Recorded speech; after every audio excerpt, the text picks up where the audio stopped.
Should have known that from a I'm on top of the situation. Well, knock my damn self out. Oh, Lord. Put your head where it don't belong. I've been got to. I'm not saying that it's wrong. But they'll be preaching that you put the hurt on me. When on the real side, you shall see. Talk that side. But it's all right with me. Got my game uptight, baby. Should know that from a friend, on top of the situation. You can go ahead, knock your damn self out. LP, Philip, blow your heart. Brother, blow.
phenomenon that is called perpetuation of Progressive Talk entitlement.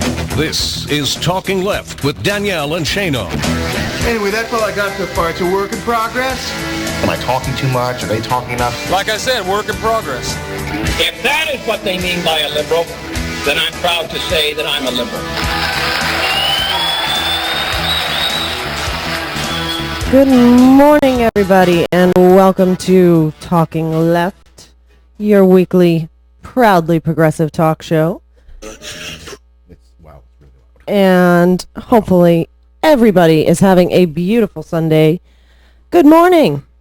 Welcome to Talking Left. Good morning. I'm just adjusting some levels. Boy, Yes. Things are through the roof. Wow. Yeah, we'll get it all straightened out here. And we have a big show in store for you this morning. Let me check out. I think it's just because your computer's really hot. So things should be good. Things should be good. For anybody checking out the video stream, YouTube. we have a whole new video player, thanks to We Act Radio. Yes. And Peter Callahan. Yes, Wow. he is awesome, as usual. I think it's actually working. I think so. Amazing. Hey, do you know how many times we've tried to do this? How many times? Yes, it has been an interesting process, but it looks like we may finally have gotten on YouTube live. Cool. It's very exciting. We have a big show in store for you guys today. Desi Doyen of the Green News Report. Nice. Yes, she's of course going to be talking about Colorado and the flooding and lots of stuff going on there. And Justin Duckham, congressional reporter for Talk Radio News Service, will be joining us for his usual weekly segment to tell us what the bleep is going on in Congress, Exactly. if anything. And Are they on break again then? They're coming back for a day or two? Or aren't they always on break? Yeah, seriously. And a special guest that people may not have heard of, but you're going to be very intrigued to hear the interview. Eric Hunsater of Nanax News. This is a bit of a breaking story that, what do you know, the Fed is giving Wall Street information before the rest of us get it. I'm so not surprised. It's not that they're doing that, it's that there's evidence of it. Right. And Nanax News and Eric Hunsater discovered this, and he's going to tell us all about it in the third hour. Nice. And we're going to try and get a hold of Mr. Kimon Freeman and see if he can tell us all about the Black Love Festival that's going on in D.C. If not, we're going to tell everyone about it. Yeah, if not, we'll tell everybody about it. A mere 2 hours from now. Yes, but nobody could talk about it like the one and only Kimon Freeman. Yes. So, of course, he doesn't know this yet, does he? No, he doesn't know this Unless yet. he's listening. Unless he's listening. In other words, we're going to be calling you at 11:30 Kimon. We'll call him during a break and see if he has a few minutes. He may be a little busy, like putting on a festival. Yeah, I'm going to check this out if you would. Sounds good. So, as usual, we want to tell you about the news you may have missed or that we think needs a little bit more attention this week. Starting with, guess what? It's another week and another story of the NSA snooping on us. Big surprise there, right? New news from CNET says that in addition to our phone data, our computer data, and pretty much everything else we've heard about, the NSA is also monitoring our credit card transactions. Now, of course, they're saying, typical denial NSA, saying that this is simply international transactions and they're doing it to catch terrorists, right? But a German news agency, Spiegel, broke the story from documents leaked by NSA whistleblower Edward Snowden. And they said that there's a program called Follow the Money. It's a specific division that gathers our credit card transaction data and stores it all in a fancy yet another database. Lots and lots of databases. Yeah, and you can only imagine how good they are at using this information. If you think about it, if you've ever shopped online, no matter where you go, they know what you've shopped for. Right. No matter where I go, I get certain ads, mostly studio equipment nowadays, but, Carbonite, when I ordered Carbonite, anything like that. Well, think about what could be, hidden on your credit card transactions. I mean, this could be people's health records because you're buying maybe prescriptions or paying for doctor's visits. Sure. This could be your sexual preferences because, people might buy whatever they prefer online. We're not going to get into details. Unless but you're you know Dick what I'm Morris, saying. unless you're Dick Morris, in which case you write a personal check. Exactly. Sorry. Exactly. It could be what they eat, the supplements they take, the organizations they pay dues to or belong to, like The political organizations. The political parties or candidates you contribute towards. Right. The information stored on your credit card data could be like a window into your life. Mm-hmm. And of course, they're saying the same thing. We don't look through this information. It's all legal. It's just stored so that we have a record of it. Blah, blah, blah, blah, blah. The same nonsense that we've heard before. But this is an ongoing thing where they're collecting all the data so that they don't have to go get a subpoena later on.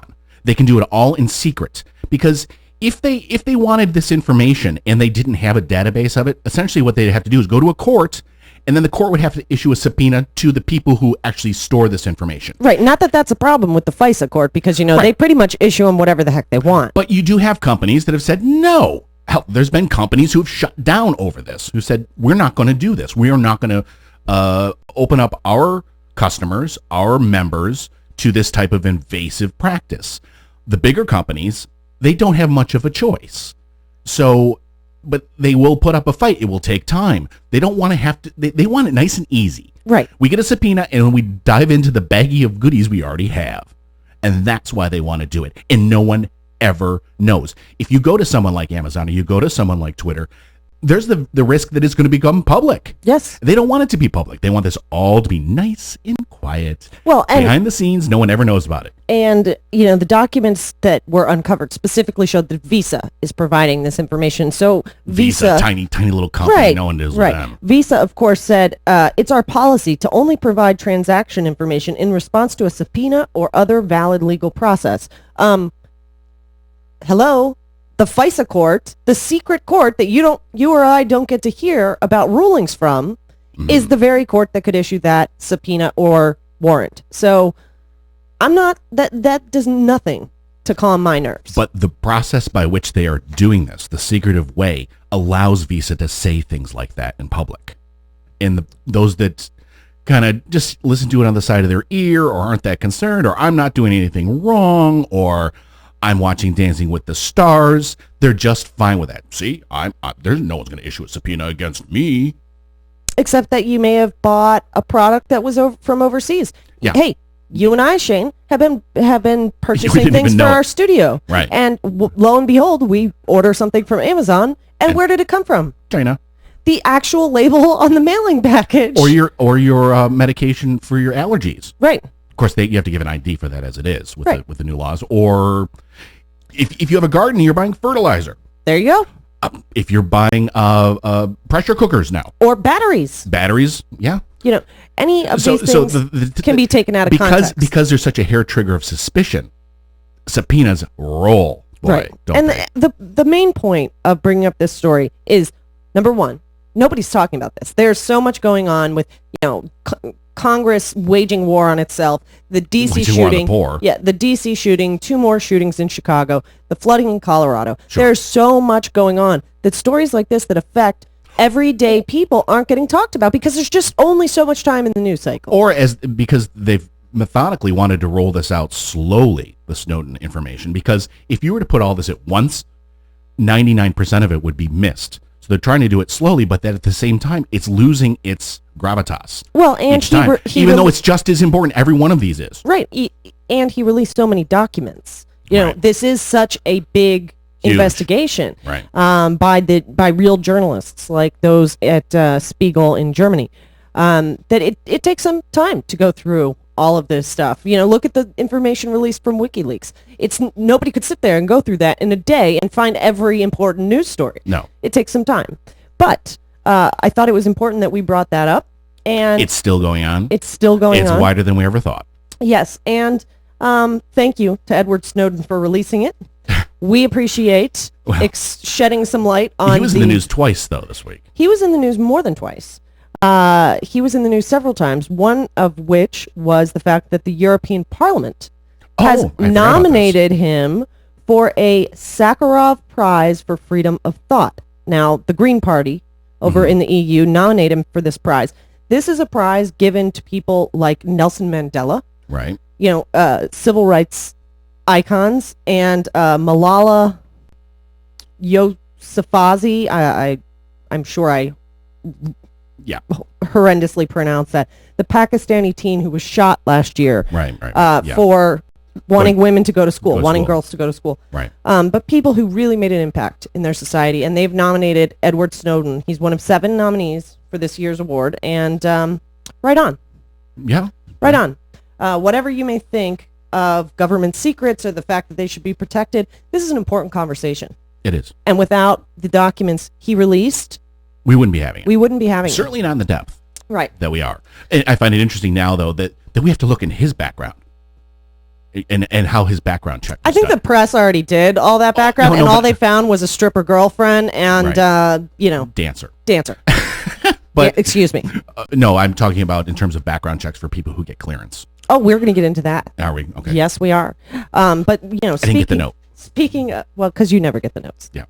You never read the notes even if I send them. All right. So, speaking of the NSA and our frustration with government spying, a Brazilian hacker was also very frustrated about government spying. Yeah. He wanted to protest the fact that the U.S. government was surveilling Brazilian internet. There it is, yeah. You know what I'm trying to say. Well, because it goes through Miami, right? Yes. So he wanted to hack the NSA website. One problem. What's that? There's only one A in NSA. Mm-hmm. What did he hack? He hacked NASA. Oh. Yes. He hacked NASA. Well, and hey, you got his point across. He did. And I think that's probably why I want to talk about it. It's just, this is an international frustration. People are frustrated all over the world about this, including this one Brazilian hacker who took down 14 of NASA's websites and pointed them all to a message I saying... didn't know NASA still had websites. I thought they were completely defunded by conservatives. I do not know. Sorry. I do not know. But he pointed all their websites to a message saying, NASA hacked. Stop spy on us. The Brazilian people do not support your attitude. The Illuminati are now visibly acting. I'm not really sure what that last part means. I know people have tried to explain it to me in the past. I don't get it. I don't get that. But, hey, it got in the news. It did. Actually, hacking the NSA probably didn't get as much news as hacking NASA by accident. It's a good point. Is TSA next? Is TSA next, yes. But hey. Or NAS, rapper. I don't support illegal activity, but I will say that right on, because... I'm not going to support illegal activity, but yay to legal activity. Right. No, I do not encourage anybody to do such things. But I think it's important that it's I consider not just it speech. Right. I'm sorry. Was anyone hurt, like physically harmed by the hack? I don't believe so. If spending billions of dollars is speech, putting a political protest up and hacking a site, I don't know. I think hacking the site is probably less damaging. Now, if there were people there probably are people in space at this moment, but if it's going to harm something, if a rocket's going to blow up, I'm not for it. Because it's NASA. But I consider it speech.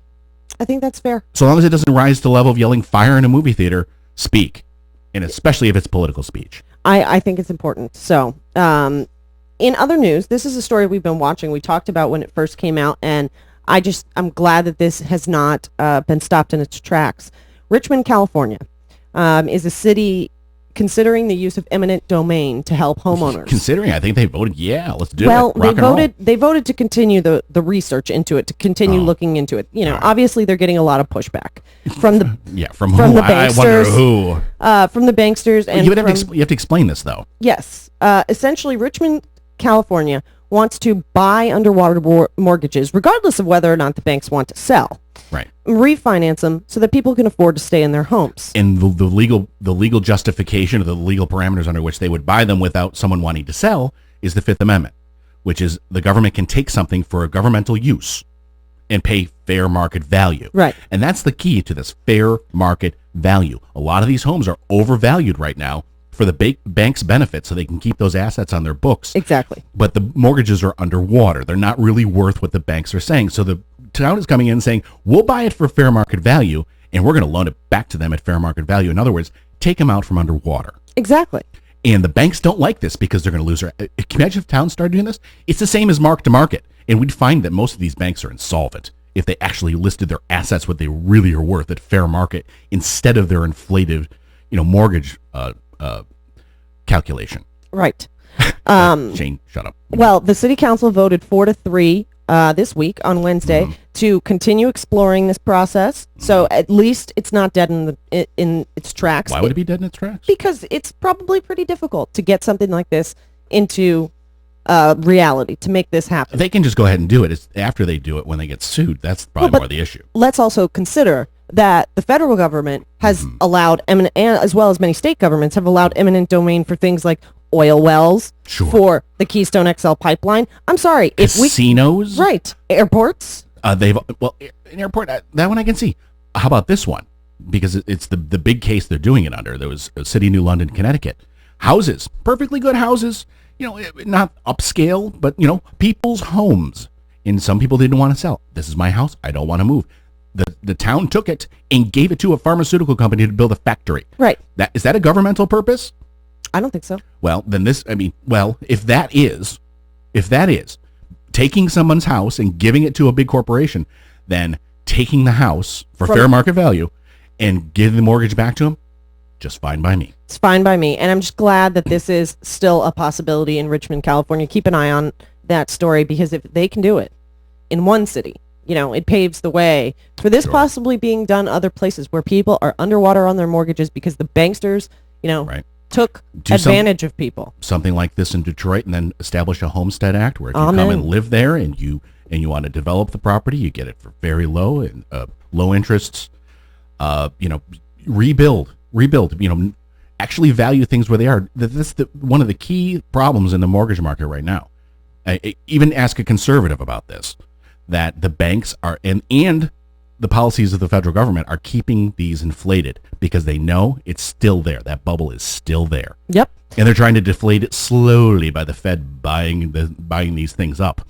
But I'm sorry, if the Fed's going to buy up the mortgage-backed securities, if we spent money to bail out the banksters, it is long past time to spend that money on actual American citizens and actually considering it's actual American citizens' money. Yeah. Let's use it for something that actually helps real people. No. So I just want to remind everybody, you're listening to Talking Left. Thank you wherever you are checking us out. We Act Radio, SoFlo Radio, or maybe hanging out in the chat room with us over at TalkingLeft.com. Big show coming up, so don't go anywhere. We'll be right back here on Talking Left. Stick around.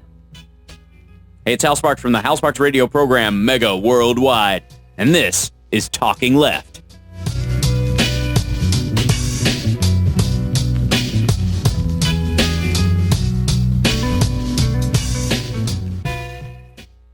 Jay Farner here with Quicken Loans. Here are two simple words that should make you reconsider waiting to buy a home. Buying power. Let's say you can afford a monthly mortgage payment, including principal and interest, of around $1,350. With today's rate on a 30-year fixed mortgage of 4.5%, APR 4.53%, that payment could support a $265,000 mortgage. But if you wait and rates tick up to around 6%, that same $1,350 mortgage payment, including principal and interest, may only be able to support a $215,000 mortgage. That's $50,000 worth of home that you're missing out on by waiting. That's buying power. And for 3 years in a row now, J.D. Power & Associates has ranked Quicken Loans highest in the nation in customer satisfaction for primary mortgage origination. Give Quicken Loans a call today at 800-QUICKEN or go to QuickenLoans.com and maximize your buying power. For J.D. Power & Associates award information, visit jdpower.com. Payment example excludes taxes and insurance calls. For cost information, equal housing lender license in all 50 states, NMLS number 3030. I will never forget the day my son Jeremy told me he hated me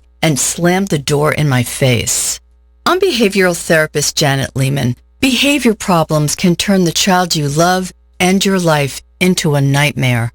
That's why my husband James and I created the Total Transformation, the step-by-step program that shows you how to fix the worst behavior problems and get your child to respect and listen to you again. No matter what the behavior, defiance, backtalk, angry outbursts, disrespect, we can help you stop it. Now you can get the Total Transformation for free. All you need to do is get the program and let us know how it works for you. You can keep it forever for free.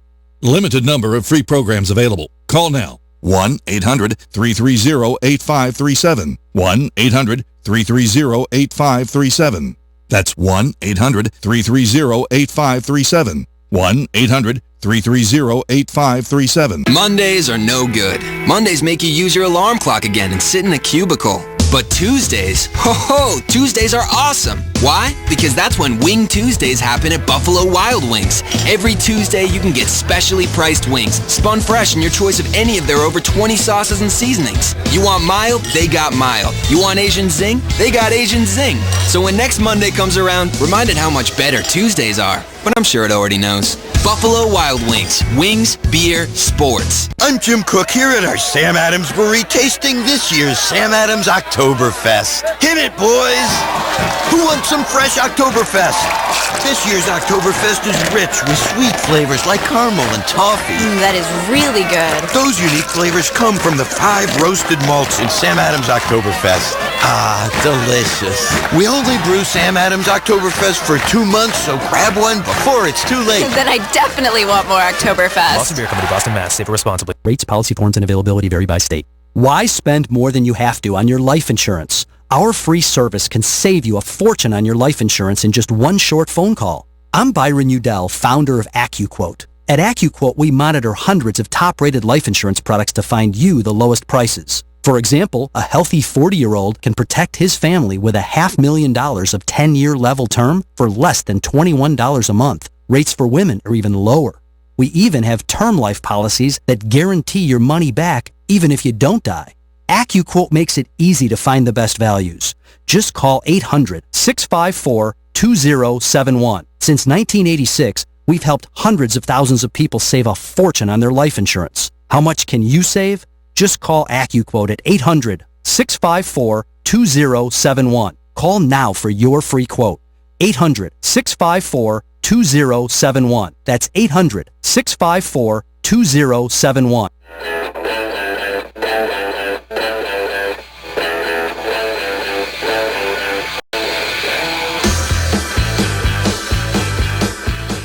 This is Talking Left with Danielle and Shano. Welcome back to Talking Left with me, Danielle and Shano. Thank you wherever you are checking us out. SoFlo Radio, maybe hanging out in the chat room, or of course, We Act Radio, WPWC 1480 AM in Washington, D.C. I just want to remind everybody that today is the Black Love Festival over at the We Act Studios and the surrounding community. So if you are in the area and you hear this show, and if you're not in the area, get in the area. That's right. We have a wonderful head on over public transportation system. Yes, head on over to the We Act Studios. Go say hi to everybody over on Martin Luther King Ave in Anacostia. The festival's going on from 11 a.m. to 6 p.m. today, and you can go and meet Kimon and Alex and all of the amazing people who work at We Act, and just take part in a really great community event. Yeah. So I think that's important. I agree. Yeah. We're going to be speaking in just a few minutes with Desi Doyen of the Green News Report. And there is so much green news. There's so much environmental news, but we only had a few minutes to record an interview with her, so we focused on the Colorado flooding. Yeah. Anybody who knows me, who's listened to this show, who's listened to our previous shows, knows how much I was bothered, among many other people, by the BP oil spill. I'm a Florida native, and it was heartbreaking to see what BP did to the Gulf. And continues to do. Yes. So I wanted to Despite all their nice shiny ads. Yeah. We love the Gulf. I hate those freaking ads. Careful. I said, I know what you said. Yes. And unsurprisingly, Halliburton has pled guilty to destroying evidence related to the Gulf spill. Yeah. Who's going to prison? Nobody. No. See, that's not surprising either. Not only that, they've been charged and pled guilty to destroying evidence related to the specific explosion that killed 11 workers on the oil rig. Yeah. They faced a maximum fine of $200,000, and the company is on 3 years probation. Oh, probation. And what does probation mean? It doesn't say. But $200,000 to BP. It reminds me of Animal House. You are on double secret probation, young man. Yeah, but seriously, $200,000 to BP. That's like you or I commit exactly. Sorry, Halliburton. But that's like you or I committing murder and saying, okay, pay $5. You're good. Yeah. If and you're that, on probation. If that, it's so frustrating. Yes, they essentially destroyed a computer that was... And they pled to this intentionally. Yes. They intentionally destroyed a computer in order to cover it up. They admitted in the Halliburton's plea to, quote, intentionally causing damage without authorization to a protected computer. The computer showed computer models, right, of the difference between 21 centralizers, the point where the blowout occurred, and the 6 centralizers that they actually used. Essentially, this was the computer modeling to show whether or not it would have been safer to have more equipment down where the blowout actually occurred. In other words, it showed negligence. Well, if not intentionally, not. Of course, it could have. Of course, Halliburton says, well, the computer models showed that there was really no difference. Yeah, I swear. There's really no difference. So we'll just take your word for it. Right. Because I don't do anything illegal. I'm trustworthy, other than the fact that I destroyed evidence and I'm on probation. Right. Probation. Right. And another... This is the problem. You have corporations or people, yet people don't go to jail. Exactly. For doing things that normal human, individual, natural people would go to prison for. Right. Prison. This is taking 11 people's lives. Right. But because it's a corporation, because we've created this legal artifice that shields them from liability, they get the benefits without the costs. And guess what? What? It's not just those 11 people's lives. A new report has finally come out and said, conclusively, what we have all said since the oil spill occurred and they pumped these toxic dispersants into the water. Right. Guess what? Unsurprisingly, workers who helped clean up the oil spill are at a higher risk of cancer, leukemia, and a host of other illnesses because of their exposure to toxic oil and toxic dispersants. Now, many people have said this all along. We spoke with Jennifer Rexford, who was one of the BP oil spill workers. Right. And the health problems she had were just... Yeah, well, being exposed to toxic substances made you sick. Shocking. I mean, this is not a surprise. Yeah. This seems like it's logical. And once again, they'll get a couple $100,000 fine and be put on probation. Yeah, but meanwhile, these workers, we know from speaking with Jennifer, were lucky if they got $5,000. Right. $5,000. Yeah, that's going to cover all your medical bills, I'm sure, right? Workers had decreased level of blood clotting platelets, which are specifically indicators of kidney health. Many of them experienced leukemia, kidney cancers, lung cancers, other illnesses, and essentially... And they're on their own, too. Right, they're on their own. I know that we all pretty much assumed this already, but it's just nice that a report has finally come out and validated what these people have been saying for the last 3 years. It would be better if we took the report and we were able to, and I know there are attorneys working on this. Yeah. You can't give someone back their life. Right, and BP also settled with a lot of these people. So even though they were running around saying sign here. Right. Because they knew ahead of time. They knew. Now, if they did know, if someone can prove they did know and that they said sign here, then that was a fraudulent inducement to sign here. And they might be able to reverse those. Let's hope that's because the case. If you had certain, information that was material and you withheld it for the purpose of defrauding them so that they would sign here, those you can't enforce that. So, but that takes lawyers, that takes years. These people, a lot of them probably don't have years. Exactly. They need medical care now. It's already been 3 years. Right. So anyhow, that's where one oil spill occurred. And we're going to talk to Desi Doyen coming up next about more toxic chemicals floating around in someone's environment. You're listening to Talking Left with me, Danielle and Shano, and we'll be back with more, so stick around. Ready to help rid the world of injustice and evil. It's Talking Left with Danielle and Shano.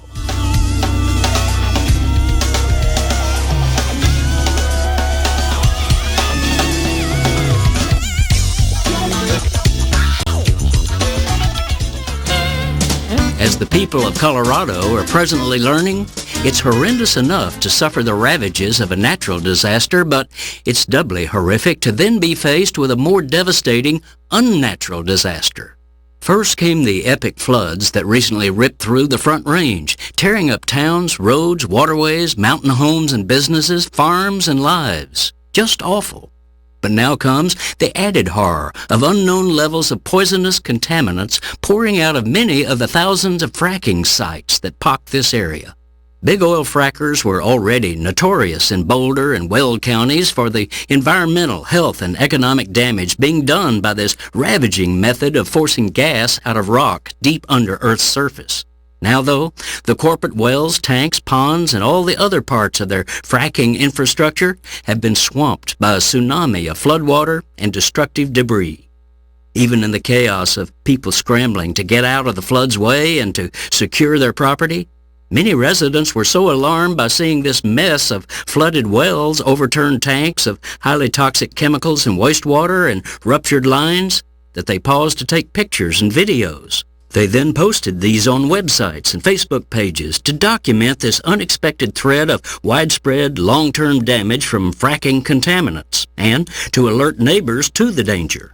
This is Jim Hightower saying, after all, the frackers themselves were not telling the public about this unfolding disaster.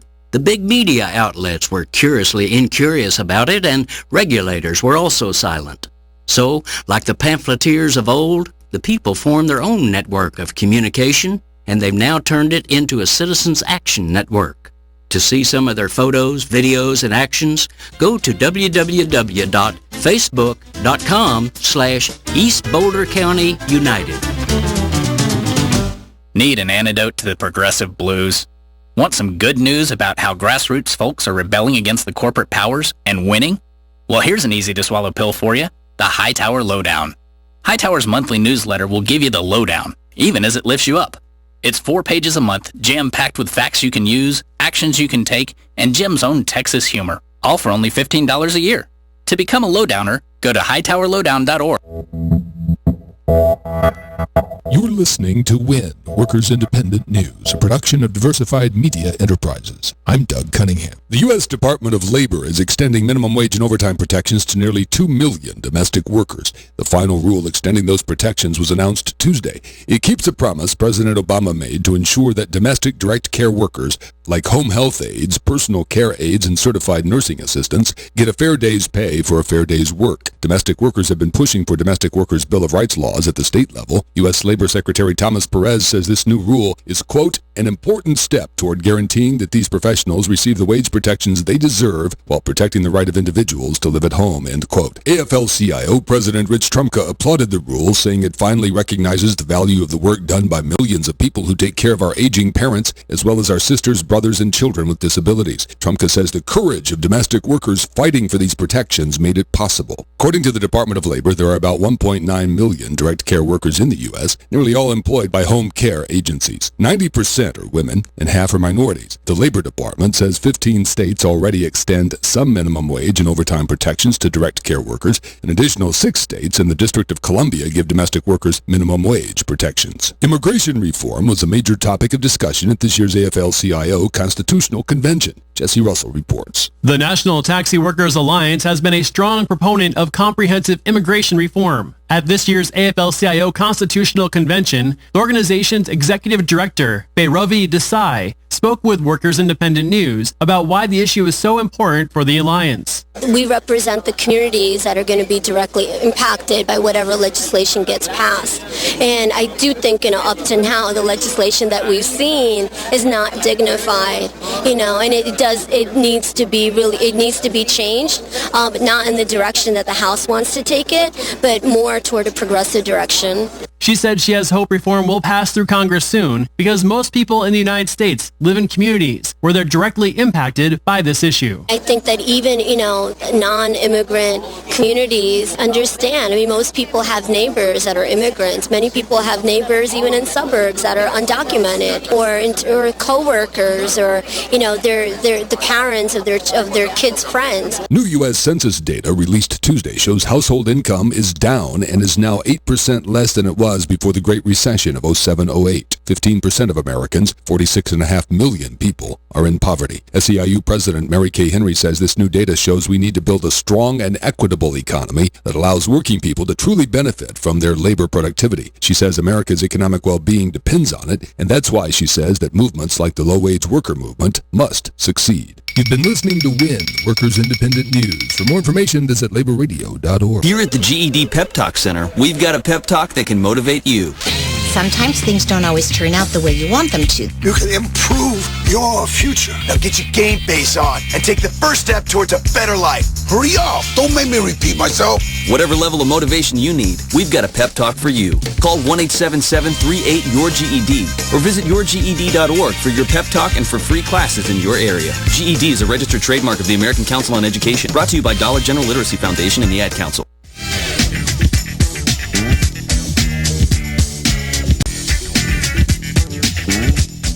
This is Talking Left with Danielle and Shano. Welcome back to Talking Left with me, Danielle and Shano. Thank you wherever you're hanging out with us. We appreciate it. And thank you to all our Creative Commons music. Yeah. I mean, everything we are playing today is Creative Commons, and it's good stuff. Yes. I am really digging on it. You had fun pulling music. Absolutely new music a blast. Yesterday. Absolutely Yes. a blast. And what I'm going to do is actually every week, I'm going to put there's 21 songs we play every week. I'm going to put them on, you'll have to hit the read more on our blog post, but these are bands worth checking out. Cool. They really are. And I'm a supporter of musicians who don't make gazillions of dollars, because most of them don't, as a former musician myself. Yeah, well, and to our friends that have radio shows, podcasts, what have you, these are musicians willing to provide their music to shows like ours. And that is, we owe them a special thank you for that. Yeah, and maybe at some time they can make gazillions of dollars if there's plenty of musicians out there who just don't even want that life. They just love what they do.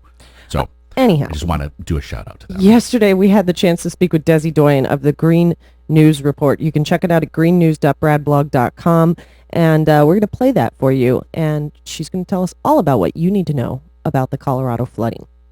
We are speaking with the lovely, the talented, and the brilliant Desi Doyen of the Green News Report. You can check it out at greennews.bradblog.com. You can follow her on Twitter at Green News Report.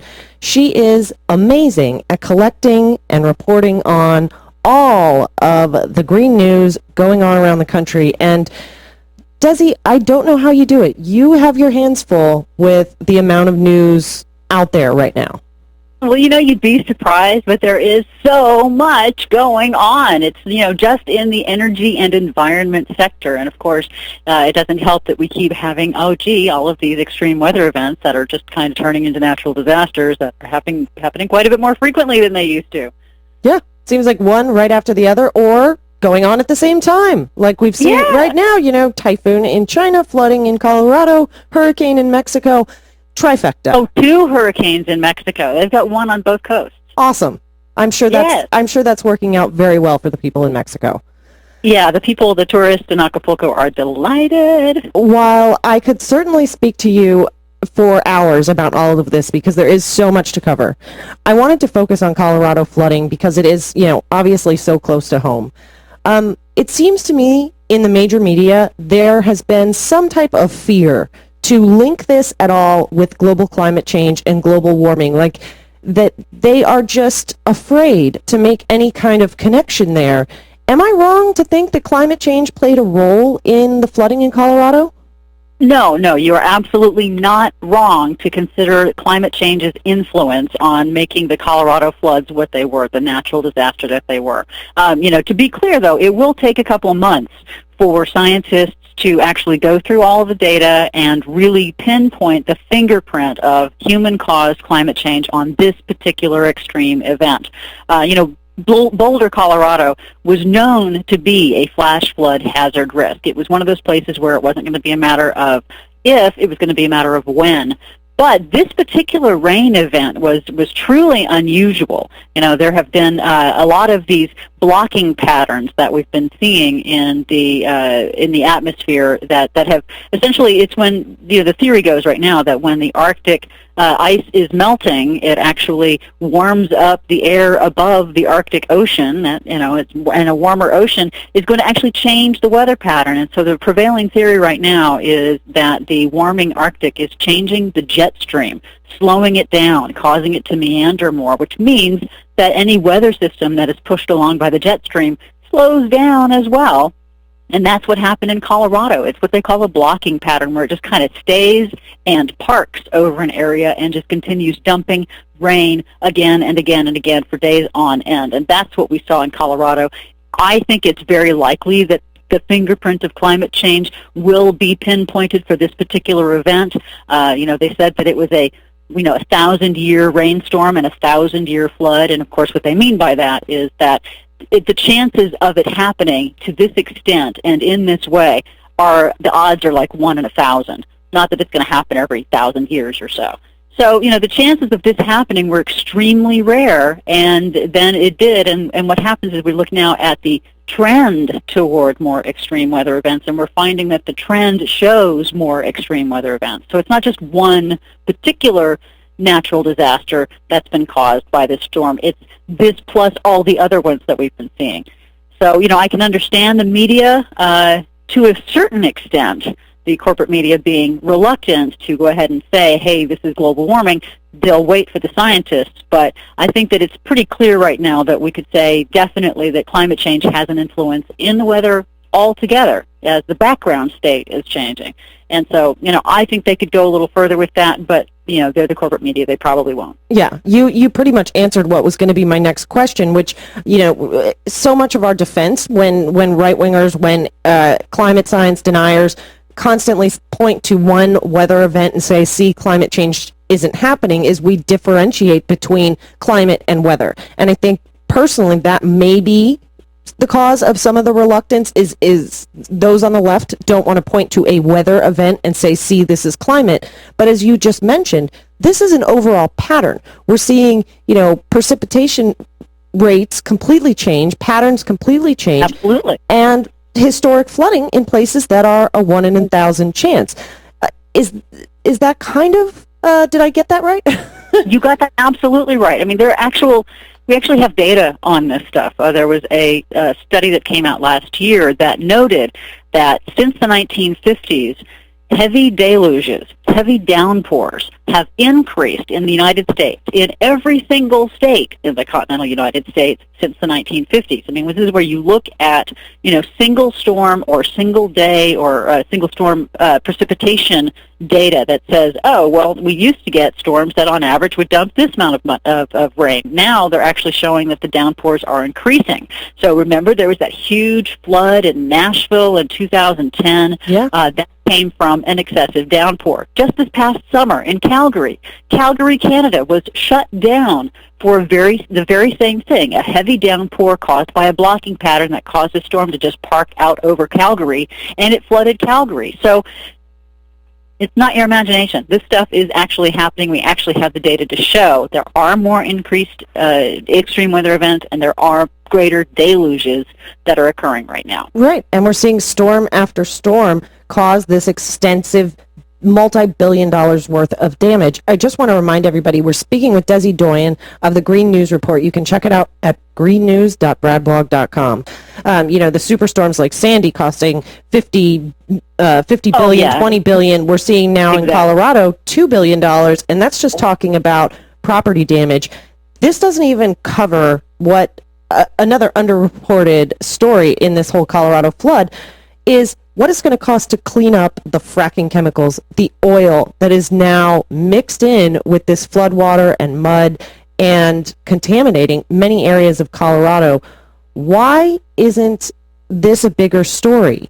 Any idea? You know, it's getting a lot more coverage now. I can say personally, as somebody who has worked for local TV stations, that when you're in the middle of a natural disaster, your resources first go to just making sure that the information gets out to the people so they can be safe. And once the rescues have sort of begun to taper down, once people get a handle on the actual moving disaster itself, then they can start turning to recovery and rebuilding. So I think part of that has to do with just the sheer magnitude of this event. I mean, this covered hundreds of square miles of Colorado and involved at least 3 major metropolitan areas. So that is their first focus. But luckily, I think this is really important, the activists, the anti-fracking activists in Colorado were paying attention, and they said, yes, this is very important, this disaster that's going on, but is anybody paying attention to the storage tanks we're seeing floating down these floodwaters? Is anyone paying attention to the amount of chemicals that are being dumped into these floodwaters? This is the slow-moving, long-term ecological disaster that happens when the floodwaters recede and begin to deposit their sediments that usually are laden with tons of toxins and contaminants, because not only did the floodwaters go through farmland and ranch land, picking up farm chemicals and pesticides and waste, they went through people's houses and picked up household chemicals, pesticides, and waste. They went through the sewer system, so they picked up sewage. And, of course, as you mentioned, they also went through the oil and gas fields, because Colorado has been in the midst of the fracking boom. There were 20,000 wells drilled in one county, active right now, 20,000 active wells in Colorado's Weld County. Wow. And all of those were inundated. So right now, the Colorado Oil and Gas Association, the industry trade group that covers Colorado, says that many of the oil industry companies went in advance of the storm and tried to shut in as many wells as possible, except they were only able to get to about 2,000, and when you have 20,000 in one county, you're not going to get to all of them.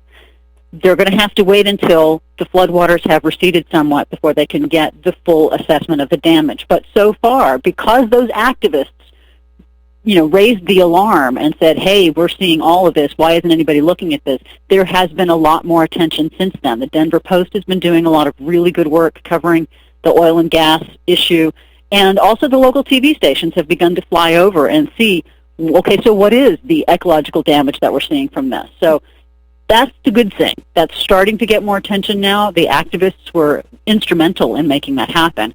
And, we're going to have to see. It's going to take some time to assess the damage and then do an analysis of, the preparations before the storm, the preparations after the floodwaters, to see, what can be changed. Right. Back in North Dakota in 2011, there was massive flooding from the upper Midwest, as the upper Midwest River, Missouri River, and the other rivers that essentially just inundated all of North Dakota. North Dakota changed their laws because of what they found with oil and gas development after those floods. So there is something that can be done to change it.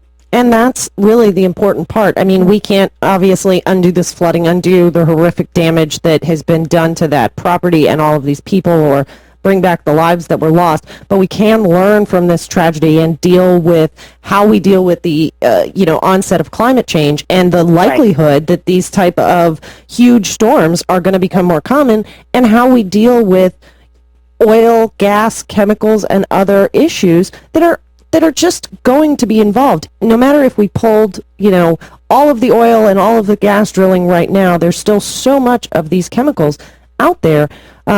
Do you have any advice for people who, want to raise awareness about this, want to get involved? Anything that you've seen in all of your amazing news coverage that maybe points people in the right direction? Absolutely. Like I said, I think the activists in Colorado, when it comes to oil and gas development, like I said, did an instrumental job in making sure that this issue was looked at and had attention paid to it. And going forward, people who live in areas where there is either a lot of oil and gas development or potentially a lot of oil and gas development can point to the Colorado floods and say, is this a wise place to put $30 billion of oil and gas infrastructure development if it's in a floodplain? what are the climate change impacts we can see going forward in these predictions that we have? And there's plenty of data on this that the U.S. government has studied to find the regional impacts that will be coming to different areas. So activists can look at that, and they can point to what happened in Colorado and say, look at the damage that was done here. Was it wise to put this much development in a floodplain where we knew this was going to happen? And then they can apply that to their area and use that as an additional point of data to say, we need to be very careful about where we put this and how we do this and what our procedures are going in. And at least that can help what development that does go in. It can help make sure that it is, the best that it can be. Well, I commend you as always for your amazing coverage. There's so much more news out there that people need to go and check out, listen to the Green News Report, and just follow along, because it's really important. This is our world and our Earth. We only have one of them, but we are lucky enough to have Desi Doyen guarding the news and making sure that we have access to all of it. Desi, thank you so much as always. It's always a delight to talk to you, even discussing these dire circumstances. The good news is that it works when you show up. So show up. Amen to that. Absolutely. Thanks so much. Desi Doyen, everybody, of the Green News Report. Download, listen to, subscribe at greennews.bradblog.com, and follow Desi on Twitter at Green News Report.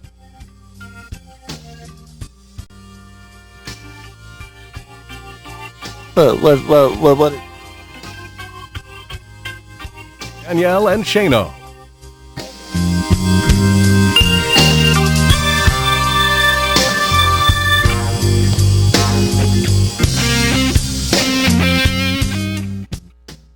Imagine if part of your job was to enjoy your favorite beer. Ah, delicious. Just about every day, our founder, Jim Koch, enjoys his favorite, Sam Adams Boston Lager. Why? To make sure it tastes as good as that first batch he brewed in his kitchen.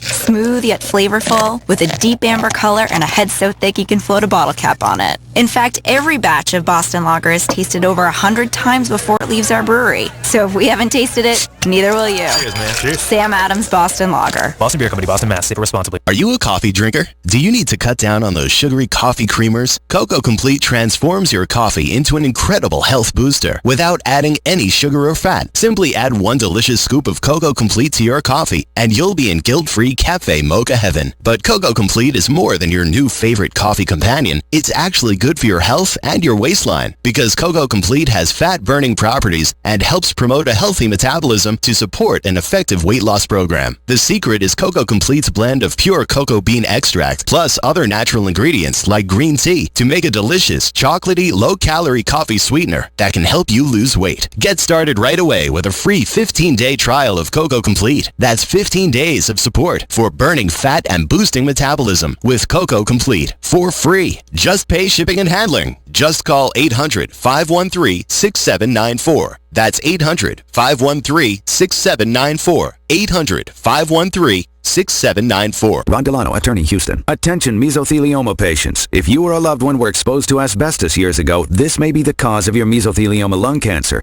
Billions of dollars have been set aside to compensate mesothelioma sufferers, and you may be entitled to a tax-free share of that money, even if you're simply a family member. Make a free call to 800-764-3000 right now to learn more. Ask for your free mesothelioma information kit. Compensation to pay for medical bills and treatments may be available. Many mesothelioma patients were exposed to asbestos and didn't even know it. Secondhand asbestos exposure can also cause this mesothelioma cancer. Your asbestos exposure history needs to be investigated, and the first step is a free consultation. Don't wait. Call now. 800-764-3000. If you've been diagnosed with mesothelioma, find out about your legal rights and possible financial compensation. Mesothelioma cancer patients, get help now. The call and the information are free. 800-764-3000. 800-764-3000. Are you concerned about blood pressure, cholesterol, or other cardiovascular issues? Are you taking an omega-3 supplement but are not seeing the results you've been promised? Dr. Steven Sinatra's famous Little Red Pill is the only fish oil alternative enhanced with resveratrol, providing you with sustained energy and the amazing health results you've been looking for. Now you can balance triglycerides and cholesterol, improve circulation, get rid of blood pressure problems, and many other signs of aging with Omega Q Plus with resveratrol. Call today to find out how to get a free bonus bottle of Omega Q Plus with resveratrol as part of our radio special. Dr. Steven Sinatra is a America's #1 integrative cardiologist and formulated this alternative to fish oil with high levels of omega-3, DHA, and EPA from a triple purified calamarine source. You get vital omega-3s, DHA, and EPA, along with CoQ10, resveratrol, and 4 other ingredients for complete cardiovascular protection. This combination nearly doubles the power of fish oil for your heart, brain, arteries, eyes, and cholesterol. Call now to get your free bonus bottle at 1-800-575-0558 and ask for Omega Q Plus with resveratrol. That's 1-800-575-0558. Again, 1-800-575-0558.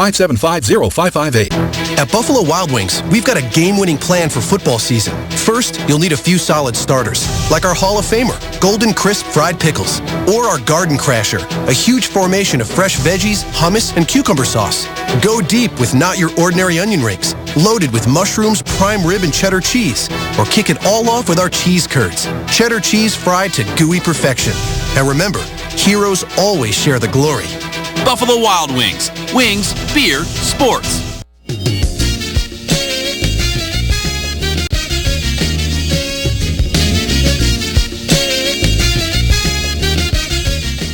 This is Talking Left with Danielle and Shano.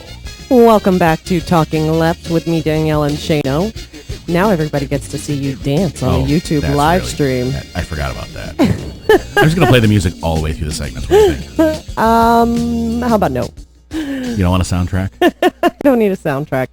Big thanks to Desi Doyen. Of course, check out the Green News Report every week. You can subscribe to it on iTunes. You can listen to it on Stitcher. Listen to it at bradblog.com. And always go and click the read more link on the Green News Report, because there's so much more. There's no way they could cover it in 6 minutes. No. Yeah. It's like 13, 14 different links of things you're like, oh my God. Yeah, and this week, I got to say, try 20 or 30 more links. It's amazing how much of this news is out there, and it just never gets talked about. And how hard she works on this. Yes, exactly.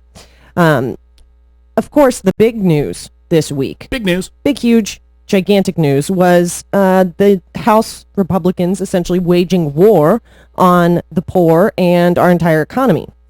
One of the biggest talking points we've heard about this for 3 years now is how Obamacare is going to raise everybody's rates, and it's rate shock, and everybody's going to... Oh, no. Yeah. Well, big surprise. Not true. Not true. Yeah. A new report from the Department of Health and Human Services shows that essentially about 12 million Americans are going to pay less than $100 for healthcare a month. And half of those are going to pay nothing at all. Under the Medicaid expansion. Right. Which it could probably be even more if some of the Republican states got on board. Hey, we're talking to you, Texas. You took the words right out of my mouth. Yes, all of this crying, whining, complaining about so-called rate shock, because they said it's so confusing to figure out what this is going to do to premiums and blah, blah, blah, blah, blah. Well, turns out that's not true either. You mean they're lying? It's very simple. People are only going to be asked to pay a small percentage of their income at most. Right. So all DHS had to do is go and look at the census data, see what the incomes were for most Americans. Sure. Or they could check their NSA databases. That's true. I'm sure they got it in there as well. But all they had to do was then see what their income were, figure out that percentage of their income, right? And lo and behold. So I guess there is a benefit, as ridiculous as it is, to deflated wages. I'm not, that was not a joke, but a joke at the same time. Wages are so low that 10% of low is next to nothing. Right. And it's interesting. I was watching something on Fox. Dana Perino was talking this week, and it's interesting. The people that are a little bit smarter than our conservatives don't even say that it's going to be unaffordable and there's going to be rate shock. They talk about how there's the argument out there, and she even said, and that argument is working. She never said the argument was true. She talked about the argument, that the argument is working for conservatives. They should keep using the argument, but she never endorsed the argument as a fact. Well, this is Fox logic. One show earlier in the afternoon presents the argument. Well, it doesn't have to be true. They start with Fox and Freaks, which are blanks, slate, Stepford people, where they can get them to lie about anything because they're not inquisitive, they're not free thinkers. They're like, say this, okay, and then later on the day they say, it's been said that some say. Some say, yeah. And this is Steve their... Doocy said. Yeah, this is their quote-unquote fact check. Yeah. Yeah, some did say it. It's just that the person who said it was also a freak, liar, conservative like you are. Right. Just going out on a limb, not to mince words or anything. Yeah, really. Just don't hold back, Danielle. Yeah. Say what you think. This report was pretty easy to calculate. You know, all of the nonsense that's been put out there by conservatives. Hey, I would still like single payer. I would still like Medicare for all. Sure. But the fact is, $100 or less, 12 million uninsured Americans are going to have health care. Right. And half of those are going to have it for free. Right. I think... If we could just bump that number up to 30 million. Right. Well, you have to realize this is out of people who don't have insurance. Hey, this is out of the uninsured. I love progress, but once we have progress, you don't stop. Exactly. You don't stop. And I don't think we should stop here. I don't think... And states like Vermont are not stopping here. I don't think we should stop there. Montana. I think it is a great step towards single payer, towards Medicare for all. And despite the 42nd time that the House tried to repeal Obamacare, it didn't work then, and it's not going to work in the future. We're going to talk about that and the brinksmanship going on in Congress coming up next. Love that word. You're listening to Talking Left with me, Danielle and Shano, and we will be back with more, so stick around. What is this? What's going on? It's Talking Left with Danielle and Shano.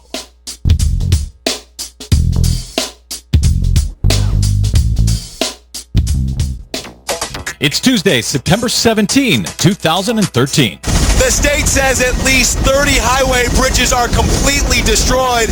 More than a dozen dams have been compromised. This one is completely breached. Rescue turns to recovery amidst Colorado's biblical flooding. Chemicals from these operations may now be contaminating soil and groundwater. And concerns grow after floodwaters swamp oil and gas fields.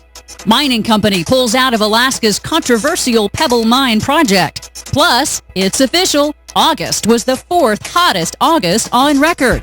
But let's keep that a secret from the climate change deniers. All of those secrets and more straight ahead. From BradBlog.com, I'm Brad Friedman. And I'm Desi Doyen. Stand by for 6 minutes of independent green news, politics, analysis, and snarky comment. Controversy at the Miss America pageant. Miss North Dakota's talent was fracking. Oh, man. I hope she didn't leak in the drinking water. This is your Green News Report.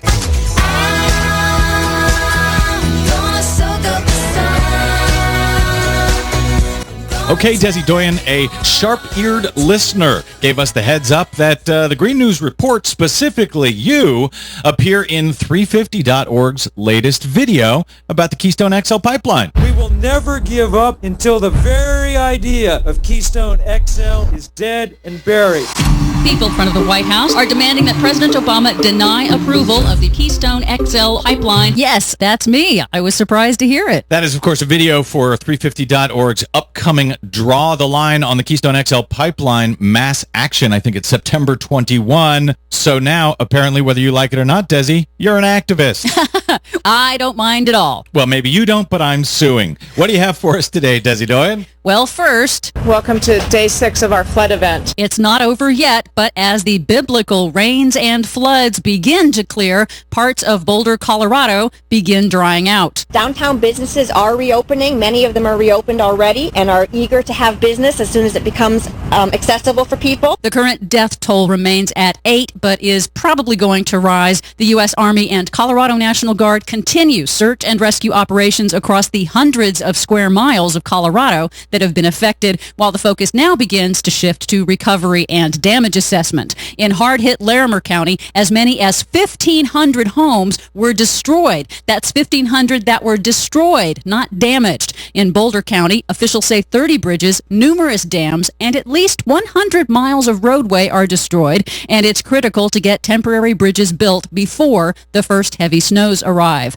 President Obama has declared a state of emergency, freeing up federal resources. Now, what is happening here? My understanding is that Boulder received some half a year's worth of rain in just 6 days in this event. Yes, it was a very rare and record atmospheric event, but it appears to have been caused by a blocking pattern that stalled the weather system over Colorado. Seems to be in keeping with previous studies suggesting the melting Arctic is altering the jet stream, causing these blocking patterns. And I should add our reference to, quote, biblical flooding in Colorado. That's not our description. That came from the National Weather Service. Right. Boulder, Colorado went from having one of its driest years on record to what will likely be its wettest year on record in the space of 2 months. Another issue is toxic pollution. Tanks at oil and gas facilities torn off their moorings, floating downstream. Chemicals from these operations may now be contaminating soil and groundwater. The floodwaters swept up farm waste, pesticides, household waste, sewage, and damaged oil and gas facilities, rupturing at least one oil pipeline.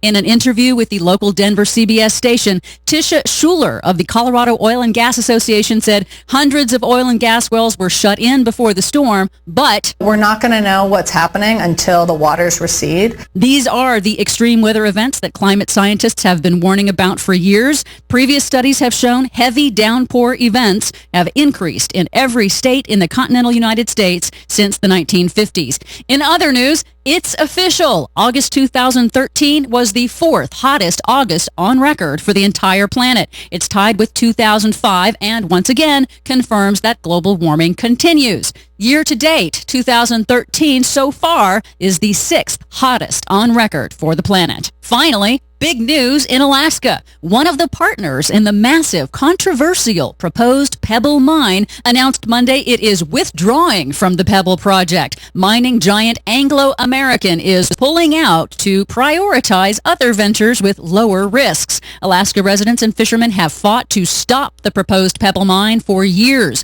The EPA recently published a scathing draft environmental assessment showing the Pebble Mine, if built, would decimate the watershed of the world's most valuable salmon fishery in Bristol Bay and leave behind toxic mining waste lagoons for thousands of years in the earthquake-prone region. This is great news, I know, for our friends up in Alaska who have been fighting against this mine. Shannon Moore, one of our Green News affiliates up there.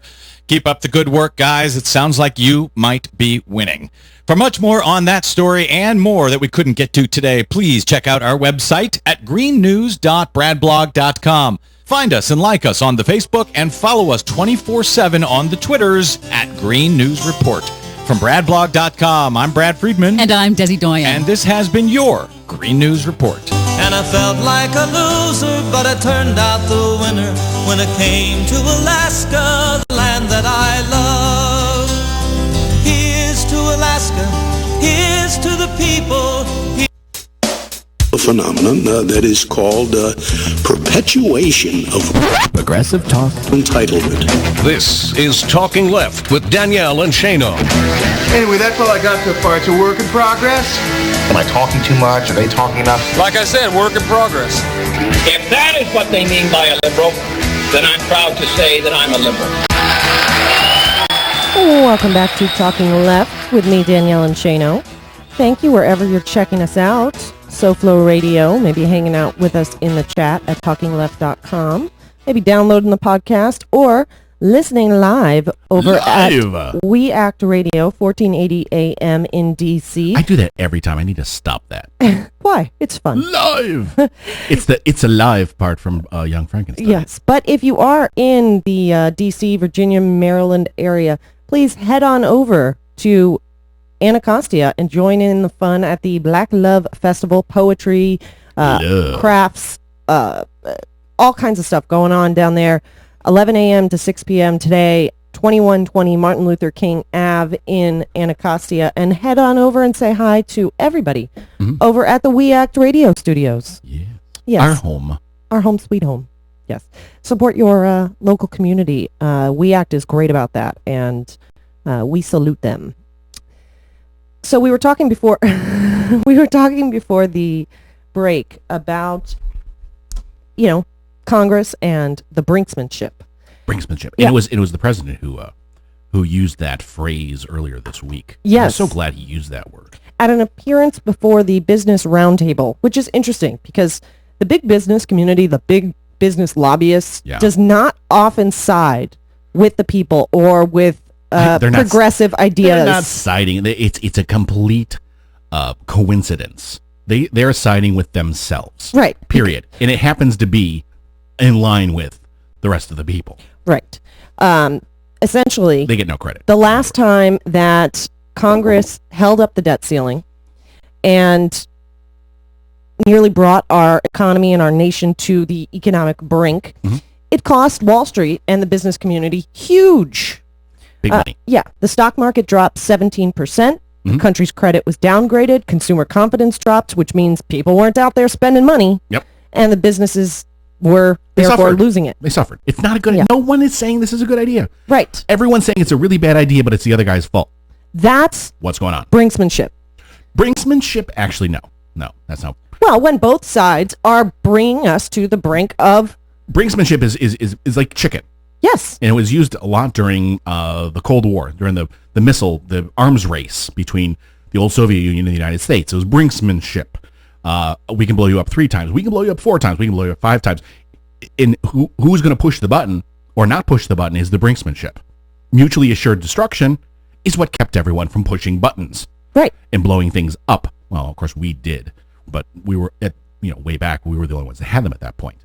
But mutually assured destruction is exactly what this brinksmanship could bring us to as well. Because if someone pushes the button, if Congress does not act, it will not just hurt them, it will hurt everyone. Right. Even the Business Roundtable. Right. We have this... Just watch the game War Games. Yes. Do you want to play a game? Shall we play a game? It's actually Poor Games now. Yes, it's poor games. They're playing games Who can make the most people in the country poorer? But that's what's happened here. We have 2 parties. And I'm not often one who advocates for a multi-party system because I think we need to fix the Democratic Party. But here, I'm thinking that would have prevented this brinksmanship. If you had... I completely disagree with that. I think we have 3 parties right now. Oh, well, that's And true. because we have 3 parties, that's why we have this brinksmanship. Because the Republicans are a coalition of 2 parties. The old Republicans, the new Republicans, the Whigs and the Tea Party. And because the Tea Party, the new Republicans have so much power, they lord it over John Boehner. If John Boehner would just say, I don't care about the speakership, I care about the country, and would say, the heck with you, we could be over this in a heartbeat. Well, but... Sorry. No, it's okay. I just mean that if we had a representative democracy... Oh, well then, yeah. If we actually had more people in Congress who gave a damn what Right. Well, actual people want... That comes down to access to polls and spending. The 2 major issues. The 2 major issues. Can everyone vote who's eligible to vote? And when they vote, does it mean as much as a vote, or does the dollars mean more? Right now it's the dollars, and keeping people from the polls means we don't have a representative democracy. And Period. thus, we have gotten to the point of this brinksmanship where Because- you have the Republicans ready to shut down the government because they can't get their way, holding their breath until they're blue in the face, saying, we're going to defund Obamacare or the whole country will suffer. Right. And then you have President Obama, who is backed into a corner saying, I will not negotiate on the debt ceiling because no president in the history of our country has ever had to undo legislation that is signed into law in order to get the country to pay its debts. He is a historic president. Yes, he He's is. breaking all the rules. Yes, and he has called out the Republicans, saying that they are creating chaos, economic chaos, by demanding a delay of his health care.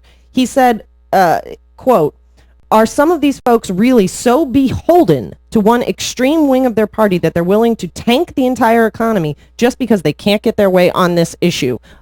Yes. Yeah. Yes, they are. That is what they're doing. And at the same time trying to say, well, the House passed a bill, it's the Senate's fault.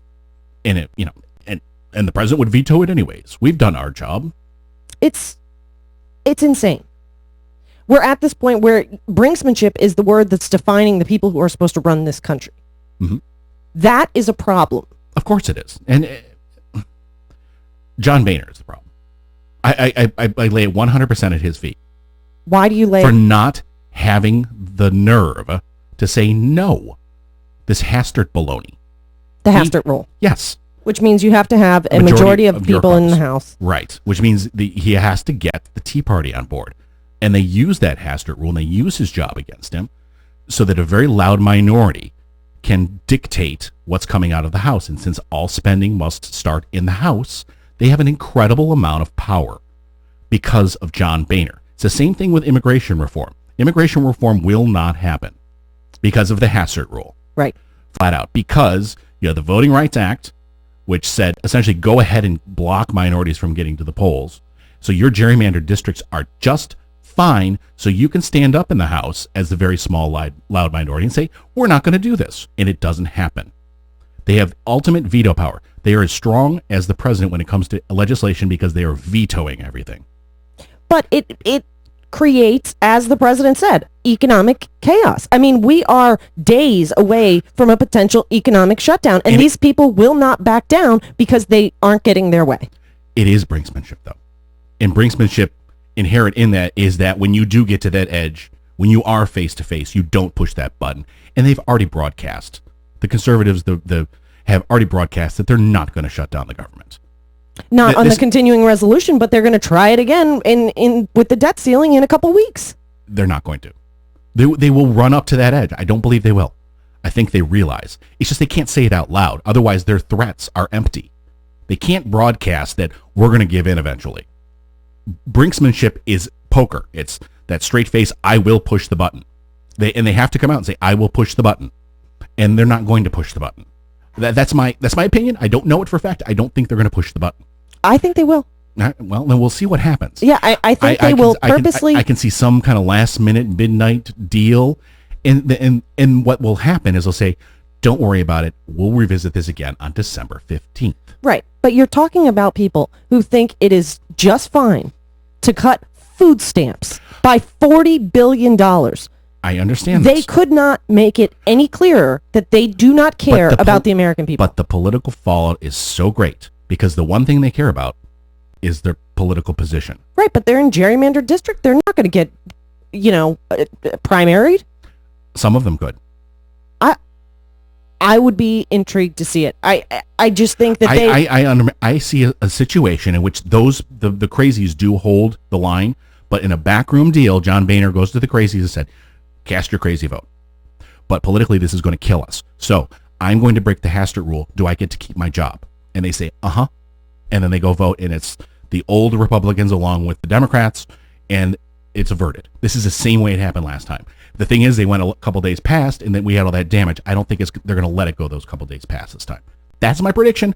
We should ask Justin what he thinks, because he knows a heck of a lot more than we do. Yeah. Certainly more than I do. We are going to talk to him because, he is in the thick of it and visiting Congress, speaking to legislators. Visiting. I love that. Well, I'm going to drop by for some tea. He's covering them. Hard reporting. But I mean, he's there physically. Right. Face to face. Right. And he does get a lot more of that background information that some of us don't have access to. Mm-hmm. He can feel the temperature in the room, so to speak. He also has a lot more experience. Yes. It's just, it's very frustrating that our entire economy, our entire political process is in such a gridlock. And the pundits love going on. And I realize we're going on and on about it as well because it's important. But when it comes right down to it, they're not going to shut down the government. I certainly hope you're right. They know. If there was a way they could blame it on the Democrats and the president, they would do it. Oh, they're trying already. But it's not working. And they're testing that out. And if it doesn't grab, they're not going to do it. I don't believe it. I hope you're right. I find it hard to have faith that these people care enough about the economy. You realize they don't care about the economy. That's my premise. They care about the politics of their position.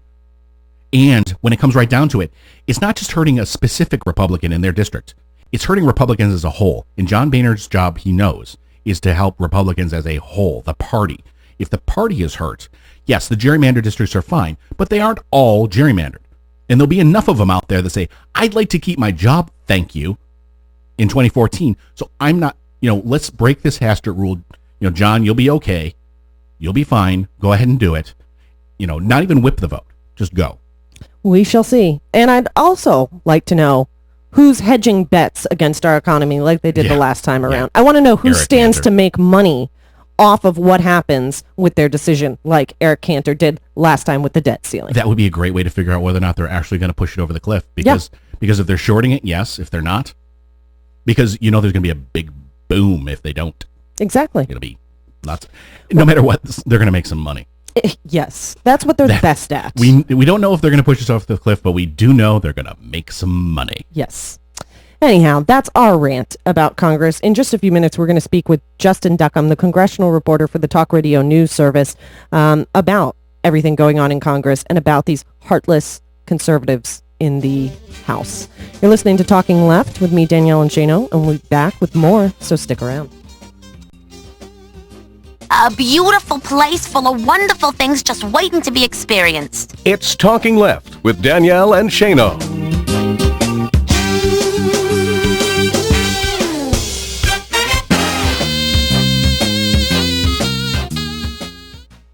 Attention men, if you're urinating more often or waking up at night to urinate, New Vitality wants to send you a free bottle of their best-selling supplement, Super Beta Prostate. Super Beta has an ingredient shown to reduce the urge to urinate and reduce waking at night to go. New Vitality has already shipped over 7 million bottles, and they're ready to send you a free bottle today. I used to have to get up 2-3 times a night. Now, maybe once, if at all. Now, with Super Beta, I find that I can comfortably get to my destination without the concern of this uncontrollable urge to want to use the bathroom. One of the main benefits of Super Beta Prostate is that I didn't have to go to the bathroom 3 times in the middle of the night. If you're a man who's urinating more often or waking at night to go, it's your turn to try a free bottle of Super Beta Prostate. You only pay shipping and handling. For details, call 1-800-939-3427. That's 1-800-939-3427. Call 1-800-939-3427.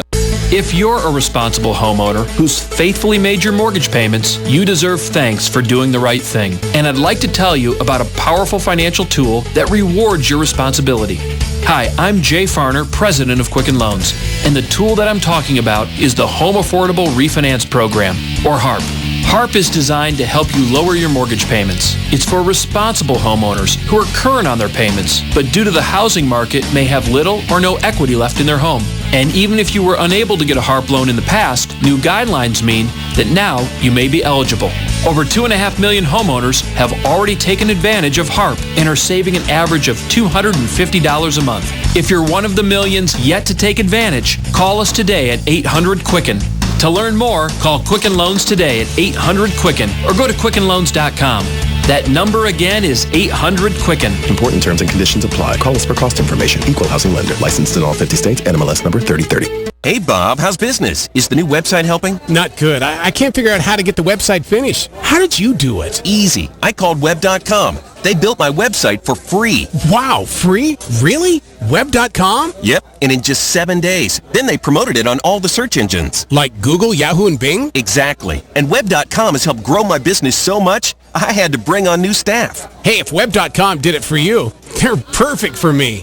Web.com can build your website for free in as little as 7 days. If after 30 days you're happy with your new website, we'll continue to provide promotion, hosting, support, and maintenance, all for just one low monthly fee. If not, cancel and pay nothing. Call now. 855-747-SITE. 855-747-SITE. 855-747-7483. Or go to web.com/radio. There is no upfront charge for building the website, after which the ongoing fee applies. Rights to the website are relinquished upon cancellation unless otherwise purchased.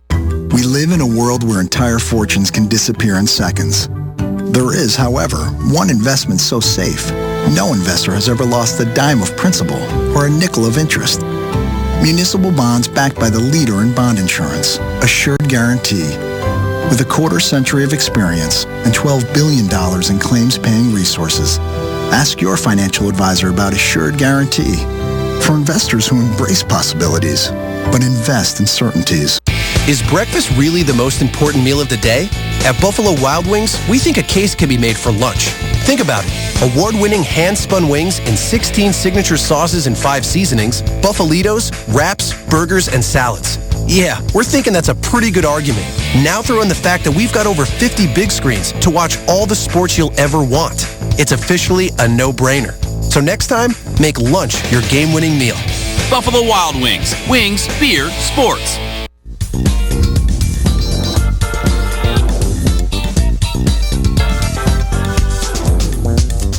This is Talking Left with Danielle and Shano. Welcome back to Talking Left with me, Danielle and Shano. Thank you wherever you are joining us. SoFlo Radio, hanging out in the chat room at talkingleft.com, or of course, We Act Radio, 1480 AM in Washington, D.C. Shout out to everybody getting ready for the Black Love Festival. Yeah, and come on, check your phone. Camone's phone is off, so if we can reach him, we just we would love to speak with somebody there who could who could talk about the festival and why everybody should come out and take part in a mere 37 minutes. Yeah, we'll see.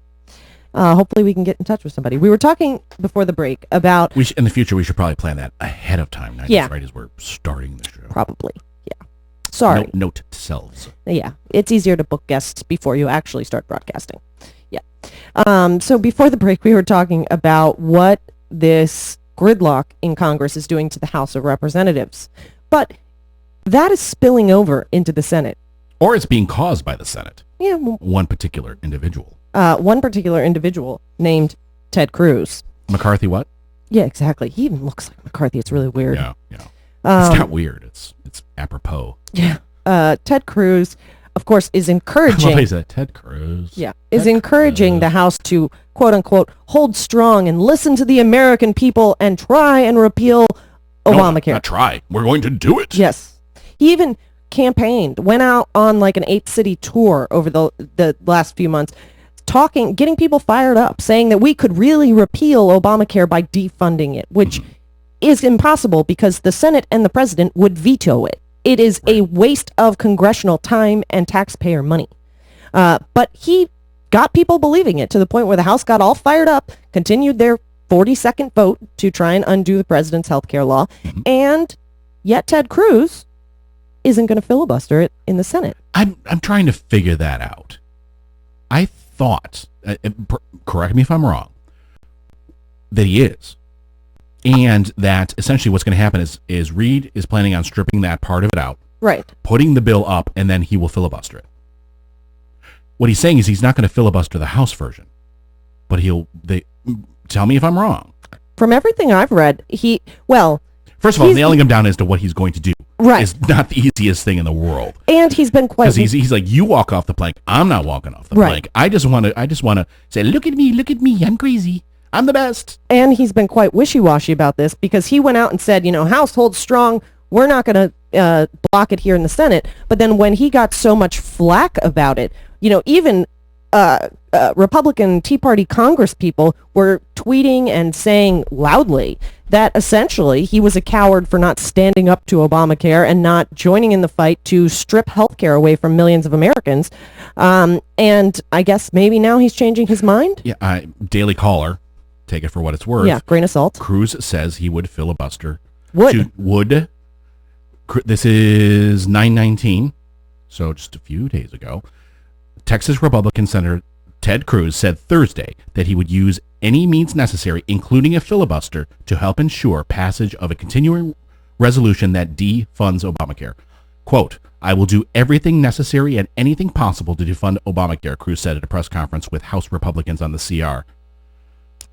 We shall see. Asked if he would filibuster, Cruz said he would use any procedural means necessary. I wanted to say the phrase, I will filibuster it, though.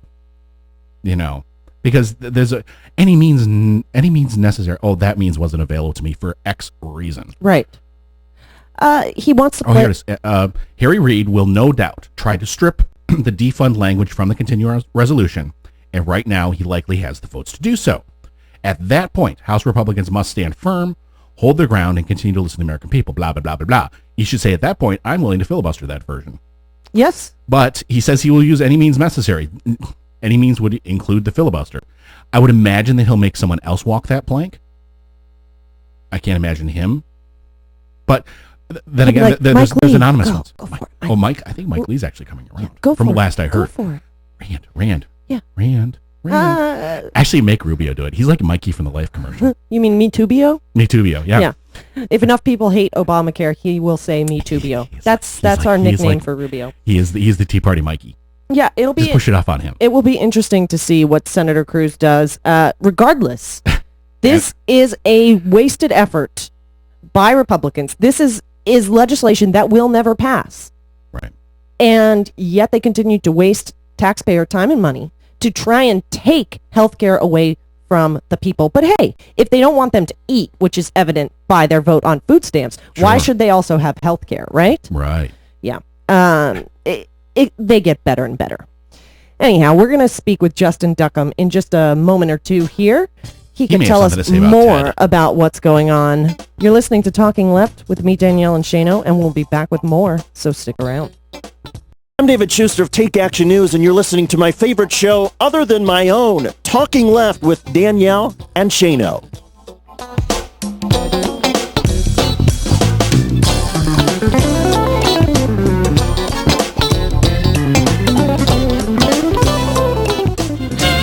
It doesn't take an economics degree to grasp the ugliness in the following statistics. Since the Great Recession supposedly ended in 2009, the incomes of the elite 1%ers have soared by a third, while the incomes of everyone else, the 99%, have barely budged, ticking up by less than 0.5%. What we have here is the revenge of the robber barons. Like the old barons, today's moneyed powers have taken such control of both the economy and government policy that practically every dime and dollar flows uphill to those at the top. With their ability to get government subsidies, jack up stock prices, and hold down jobs and wages, the infamous 1% has siphoned off 95% of all the income gains America has generated since 2009. In fact, the richest 1/10 of 1% grabbed 60% of that income. Not since the Roaring '20s has the gap between the really rich and the rest of us been so extreme. This divide is widening, thanks to the avarice of such sorry outfits as International Paper. Early in September, IP spent $1.5 billion to buy back its own stock, plus announcing a dividend hike of 17%. Both maneuvers will further enrich IP's already super rich big shareholders, a group that just happens to include its top executives. One day later, those same executives announced the dismissal of 1,100 workers and the shutdown of an Alabama paper mill. Longtime, loyal, hard-working employees, plus their families and their local communities, were dumped in the ditch of plutocratic greed to provide more money for the 1%. And Washington just smiles, bizarrely calling for more tax breaks for the rich, as though nothing is amiss in our land of equal opportunity. This is Jim Hightower saying, you don't need a PhD to see the ROB in this. If you'd like more of Jim Hightower's real populism, check out the Hightower Lowdown. Jim's monthly newsletter gives you the real lowdown on which corporations, by name, are doing what to the middle class, our environment, and our democracy. Each month, the Hightower Lowdown brings you facts you didn't know, along with actions you can take to fight back. It also comes with a sense of humor. Hightower believes we can fight the gods and still have fun. Plus, get this, it's cheap. Only $15 brings you 12 issues a year. For real populism, go to hightowerlowdown.org.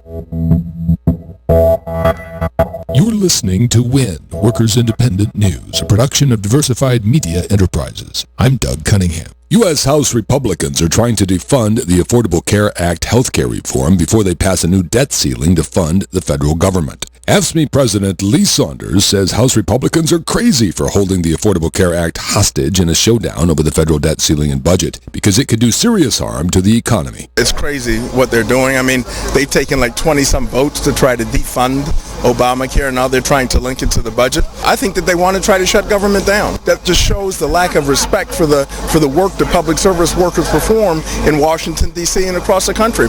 And I think that the Democrats have to be very strong, and they are being strong. And Harry Reid, the leader of the Senate, is saying that won't even be considered in the Senate. That's what he should say. I think President Obama is being very strong about this. I mean, this is a signature piece of legislation for the president, and he can't back off. Saunders stopped in Madison, Wisconsin Wednesday and participated in the Daily Solidarity sing-along protests. Hundreds of arrests and citations have been used by Governor Scott Walker against protesters for failure to get permits in an unsuccessful effort to stop the daily protests. The sing-alongs in the state capitol began during the 2011 Wisconsin uprising protests over collective bargaining rights. The National Union is showing support for what the singers are doing every single day from 12 to 1. This fight is not over in Wisconsin. The struggle is not over. We're going to be here and we're going to support this fight. We're going to support the struggle until we win. I think it's important to say that people have to have their voices heard. I mean, and what's happening inside the Capitol when they're arresting folks for just singing inside the Capitol is outrageous, and it's un-American. The most recent U.S. Census data shows 16 million American children are living in poverty, while 48 million people have no health insurance. Jesse Russell reports. U.S. Census data released this week revealed the number of Americans living in poverty was 15%, a number mostly unchanged since 2011. That translates to 46.5 million Americans in poverty, including 16 million under the age of 18. The data also revealed the number of individuals lacking health insurance did decline very slightly in 2012 to 48 million Americans. That's down from 48.6 million in 2011. It was the third decline in a row, from a peak of 50 million uninsured Americans in 2010. The number of uninsured children dropped from 9.4% in 2011 to 8.9% in 2012. The decrease has been attributed to components in the Affordable Care Act that make it easier for children to acquire insurance coverage and keep it. Workers Independent News puts workers and their unions on the national radio news airwaves every day. To help keep labor's voice on the air, go to laborradio.org. You've been listening to WIN, Workers Independent News. For more information, visit laborradio.org.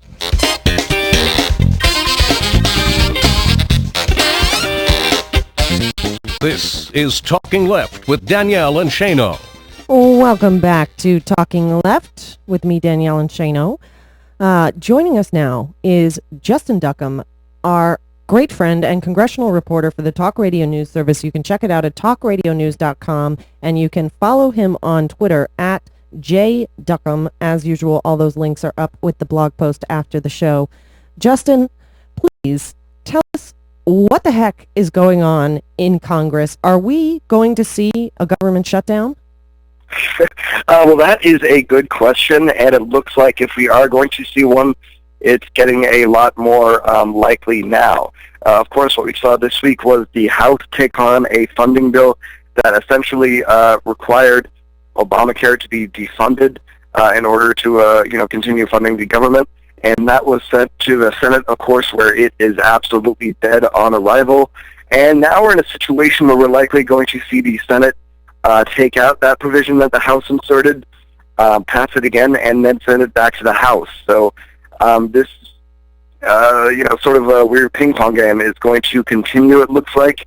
And so far, Boehner has not said if he is intending to move forward with the same legislation again and try to defund the measure. So that just means that no one was really sure what's going to happen. But the Senate could also take time and try to exert pressure on the House by withholding their version of the bill, sending it back to the House until right before the October deadline. So, we could see them trying to make a power play, and any of these moves could go horribly wrong, and we could see a government shutdown. Yeah, I mean, this is really our entire economy and the economic well-being of so many Americans is just right up to the edge of a potential disaster. It's very scary. And what I keep coming back to is, so many people, including Shane this morning, were saying, no, they won't do it. They won't actually shut the government down. But these are people who just days ago said it was perfectly fine to cut $40 billion out of the food stamp program, which essentially tells between 3 and 6 million people, oh, that's fine, go hungry. These are the same people who are supposed to make this vote. I mean, how do we trust them to do what's best for the economy or for the American people? No, that's a very good point, and that highlights the hardest part that's been going on since 2010 when we saw them win the House again. They're growing increasingly more ideological, and in the early days that helped win elections, but was not good for policy. But now it really has sort of taken on its worst possible manifestation. We have Boehner essentially being unable to convince his rank and file to support him or to go behind him. We saw him, of course, cowering to a certain extent to the Tea Party interest by going with this vote in the first place, which is something that he obviously knew was never going to be a possible, he never really thought there was going to be a realistic possibility for defunding Obamacare. And, we've just seen the Mann House taken over by the inmates, and it really is disappointing, and it's hard to imagine a scenario before 2014, or even then when, where a lot of these people can really be negotiated with. Now, in the past, the Tea Party members especially have been fearless to take these, as you call them, really ideological stances. Fearless. It's more like crazy. Yeah, but fearless. Because they had no fear of being... They're not reasonable. ...primaried. do you have any indication if that's changing? Like the food stamp vote, these repeated attempts to repeal Obamacare, essentially just going adamantly against what the American people want. Are they at all worried now that they might actually face being voted out of office? Well, a lot of these Tea Party types are in districts where they are relatively comfortable and can afford to, take these sort of big risks since, typically with primaries and whatnot, we see only the most rabid members of the base come out and vote. Sorry. So the threat of somebody really inciting enough passion to get them out, it seems like a distant possibility. But there is always the, hope that they could overreach in that, with this sort of new wave of conservatism, we could see more primary situations where moderates are, primaried and therefore, enter races with extreme Tea Party candidates. And we could see something similar to what happened, of course, in Delaware not too long ago and Indiana, where the Tea Party candidate essentially led to the Democrat winning in a race that was really not, and typically races where they were not projected to win. And I think that's actually the strategy that a lot of members of the House are sort of, on the Democratic side are quietly hoping for. And that's something that, Steny Hoyer actually spoke about not too long ago. He said that is the, probably only scenario where the House could return to Democratic control. Justin, though, those two examples you gave, though, those were statewide races, correct? Yes, they were. So it's a little bit more difficult when you're talking about a House seat that's been gerrymandered to death.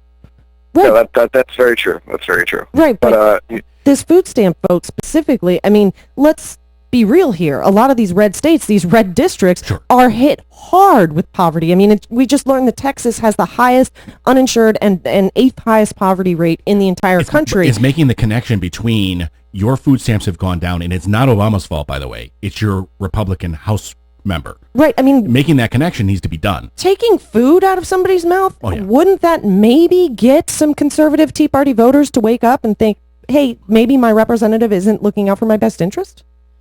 Any thoughts? Well, that would require trying to convince conservatives who the real, enemies are to their economic prosperity, and that has been an uphill battle that we've seen going on for quite some time.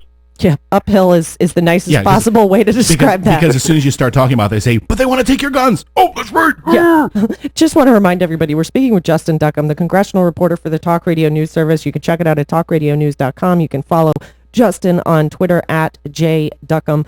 So in addition to what's going on in the House and the Tea Party crazies, we were talking before we got you on about what is going on with Senator Ted Cruz and whether or not he's going to filibuster the continuing resolution if it doesn't contain the legislation to defund Obamacare. Is there anything in like the back channels, any ideas going on that anything being talked about that he really will filibuster this, or is this just more talk? He actually appeared on a Sunday show this morning and said that he was going to be filibustering this bill. He, the full quote from that is, "A vote for cloture is a vote for Obamacare." So this really shows, the sort of extremes that he's willing to go to, and the, kind of twisted view that he has of the legislative process, wherein just a vote to prevent a filibuster or to move forward and let it go to a Democratic, normal 50-51 vote is viewed as a extreme measure by, people like this. So it does look like he's going to be filibustering it, yes. That is incredible. A vote for this bill is a vote for Obamacare. And no one's going to touch that on the conservative side. No. Wow. So how are we looking at anything but a government shutdown? That's a very good question. There's the hope that at the end of the day, Boehner will hold his nose, will buck his the more conservative leaders who have, already signaled that they're never really going to like him anyways, and move forward with a clean CR. But, that could blow up in his face, especially since he would need, Democratic votes to carry that out. And I've heard a lot of the pundits say that essentially he's probably only got one more of those situations in. They've said that if he uses that here to prevent a government shutdown, that pretty much nixes any possibility for him to side with Democrats, say, for immigration reform or anything in the future. So he leaves the speakership, and then he can deal with his ethics violations that he's up against. Exactly. There you go. It's perfect. He needs the extra time anyways. He may have a bit on his plate. Any thoughts on that, Justin? No, that's very true. He has only so much political capital. He's never really been anybody who's been able to leverage it so far in his time as Speaker, since he's seen time and time again negotiations at Extract be rejected. So I think if he does buck his caucus on this one, it is going to make it a lot harder for immigration reform and whatnot. But at the end of the day, there's a sense that a lot of these other big issues were never really going to be that prosperous in the House, even with Democratic votes. It may actually make sense for him to annoy his party now, since this really is one of the bigger votes that really carry real world consequences. Rip it off like a Band-Aid, John. Come on, you can do it. Exactly. And speaking of which, you brought up immigration reform. There was news out of the House on that this week. I guess there was a secret bipartisan gang of whatever in the House, and that's disintegrating, as we've learned that it actually exists. There's now a sense that immigration reform certainly is dead in the House, and it likely won't be, until there's some major party shifts in both chambers until we see it again, which is absolutely disappointing. Yeah, I mean, it seems like we get so. It seems like we get so focused on these partisan fights that nothing is getting done. This Congress is beating by far the least productive Congress on record. Even if you measure it by John Boehner standards, which is repealing bills. Right. Right. I mean, is this what we're looking at for the foreseeable future? Is anything going to change here? Is Congress waking up to the fact that they have the lowest approval rating in history? Is there any sense in they care? That they care? Well, that's a good question. I mean, we had the 2012 election, and for a long time there was a belief that maybe the Republicans will kind of be quiet if they see that Obama is still nationally popular. If they see that there were some pretty good Democratic gains, especially in the Senate, and maybe that would have them change their tune. But no, they're continuing to act like that did not happen. And it's hard to imagine a situation with more consequence than a presidential election to get them to shift their mind. So I don't see anything besides, them essentially being rooted out. And for a couple months after the election, they said, we need to do this. We had their autopsy. We need to do that. Then the voting rights case came out from the Supreme Court. And they said, oh, wait a minute. We don't have to do any of that. We can just stop people from coming to the polls. I really think that was really consequential, because all of a sudden people like Brit Hume were saying, hey, we can still win with old white dudes. We're good.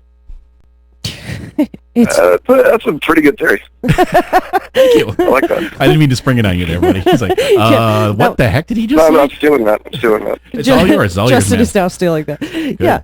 Well, Justin, I really appreciate your insight. You know a lot more about what's going on than we often get in, news articles and pundit talking points. So we always appreciate you joining us and shedding some light about the craziness that is Congress. Thanks so much. We love talking to you. Thank you so much, guys. I love your show. And I'll see you soon. Absolutely. Justin Duckham, congressional reporter for the Talk Radio News Service. You can check it out at talkradionews.com. You can follow him on Twitter at jduckham. He really knows his stuff, and he's really fun to talk to. And Isn't he? He's fun to hang out with, too. And he does it so reporter-like, too.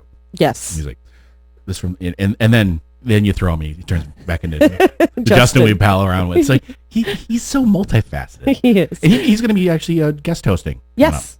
Because we have some responsibilities on a weekend. Yes, we got to actually do real work. Yeah, this is so much fun. This I is would play. far prefer to do this. Exactly. Anyhow, big thanks to Justin. Follow him on Twitter. Show him some love. Jay Duckham. And you're listening to Talking Left with me, Danielle and Shano, and we'll be back with more, so stick around.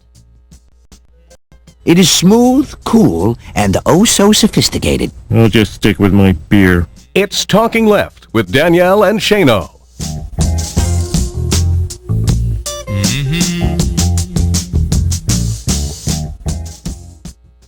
Police called and broke the bad news to Charles. His personal and financial information was found on an identity thief's computer disk. Nervous and confused, Charles called LifeLock, the industry leader in identity theft protection. LifeLock went into action, uncovering multiple fraudulent credit applications the identity thief was trying to open in his name. LifeLock shut them down and helped him restore his good name and credit. Charles found out the hard way that identity theft is a global crime, a crime that's become so complex, you simply can't fight it alone. Your personal and financial information is everywhere. Don't wait for a call from the police before you take action. Visit LifeLock.com now or call and mention promo code AWARE to get a special 10% discount. Call 1-800-496-2040.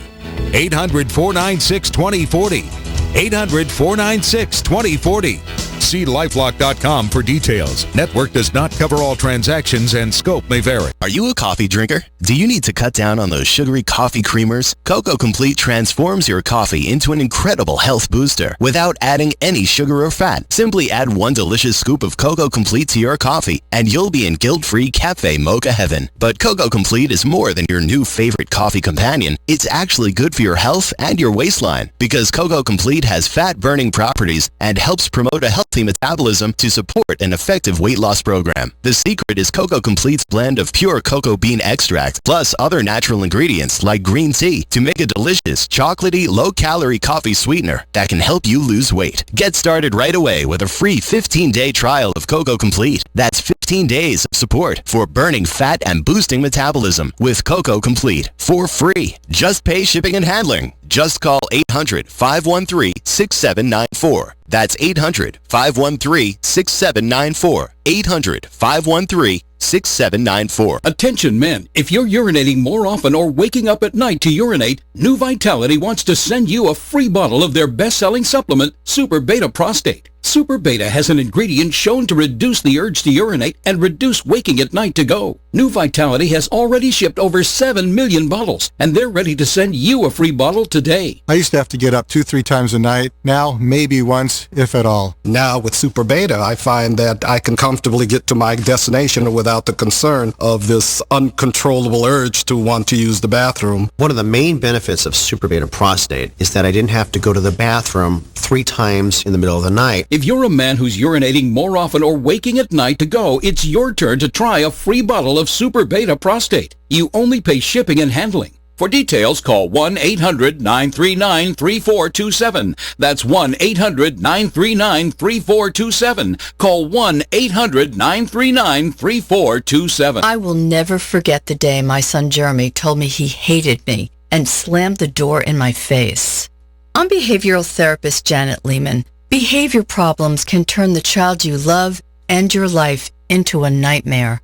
That's why my husband James and I created the Total Transformation, the step-by-step program that shows you how to fix the worst behavior problems and get your child to respect and listen to you again. No matter what the behavior, defiance, backtalk, angry outbursts, disrespect, we can help you stop it. Now you can get the Total Transformation for free. All you need to do is get the program and let us know how it works for you. You can keep it forever for free. Limited number of free programs available. Call now. 1-800-330-8537. 1-800-330-8537. That's 1-800-330-8537. 1-800-330-8537.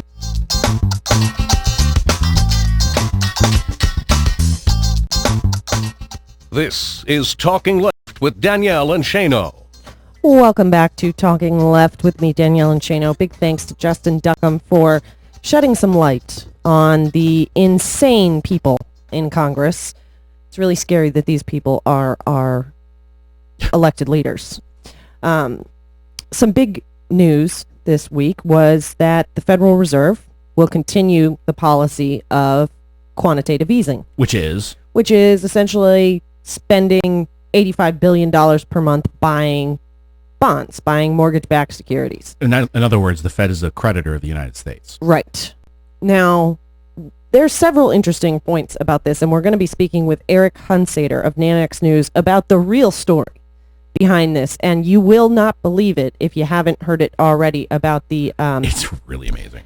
Yeah, the big Fed robbery, I think is the name of his article. I have too many windows open in front of me to see it, but there was an interesting point about Ben Bernanke making this decision to continue quantitative easing. The big news is when I read the headlines in parts of the stories was, holy cow, they weren't going to do this and they're doing it. And then the stock market going, wee, that's great news. Oh yeah, the markets went insane. They bought everything, stocks, bonds, gold. because this easy money, this $85 billion a month, is going to continue. Right. The question is why? Well, according to MSNBC, Ben Bernanke has no trust in the economy or in what Congress There it is. Bing, bing, will bing, bing, do bing. to the economy. So he cannot risk stopping this quantitative easing because it's the only thing keeping our economy afloat, according to Bernanke.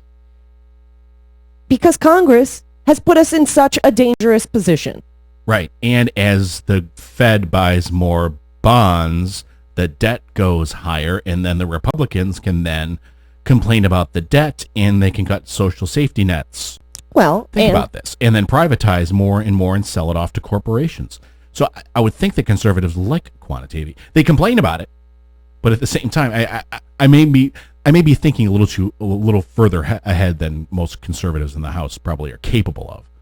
So they probably aren't going through this thought process, but it is a vicious cycle. Well, they might not be going through this thought process, as you say, because, we probably don't give very much credit to their intelligence. But their Wall Street banker... I'd like to see if most of them could pick Ben Bernanke out of a lineup. Yeah, their Wall Street banker, essentially corporate masters, Sure.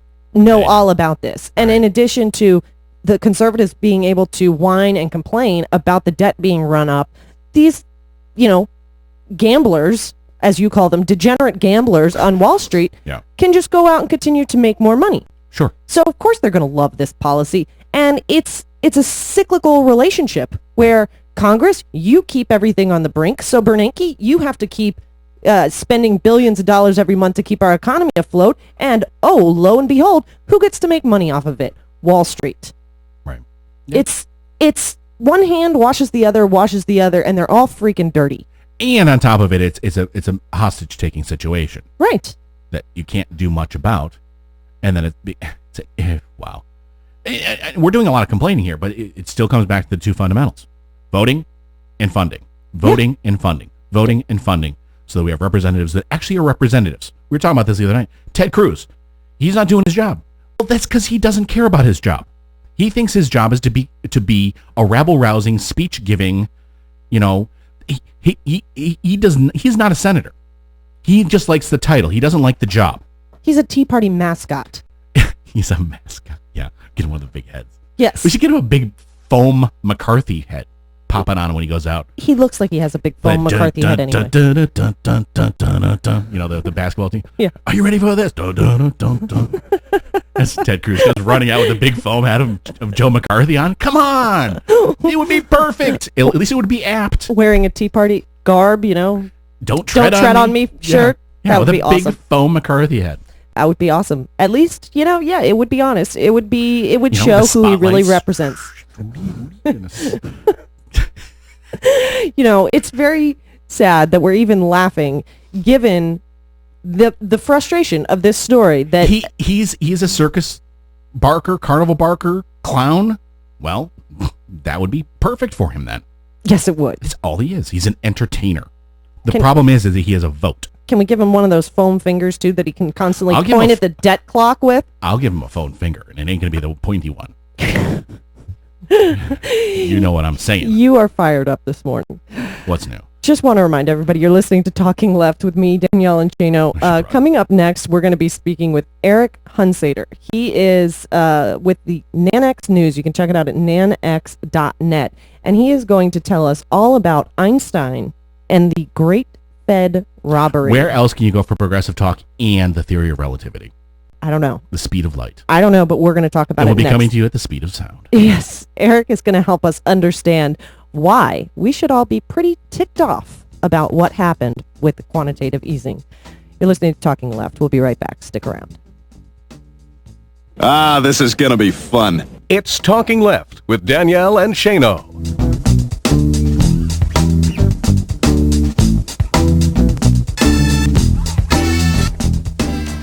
It's Thursday, September 19, 2013. The benefits of climate change will still outweigh the harm. Climate science denial on display in the House in advance of new UN report. The CO2 problem is cumulative, and every ton we emit, you can check it off against our children and grandchildren. As cabinet members defend climate action. This wasn't the holiday in Acapulco these tourists had been expecting. Mexico reeling from simultaneous twin hurricanes.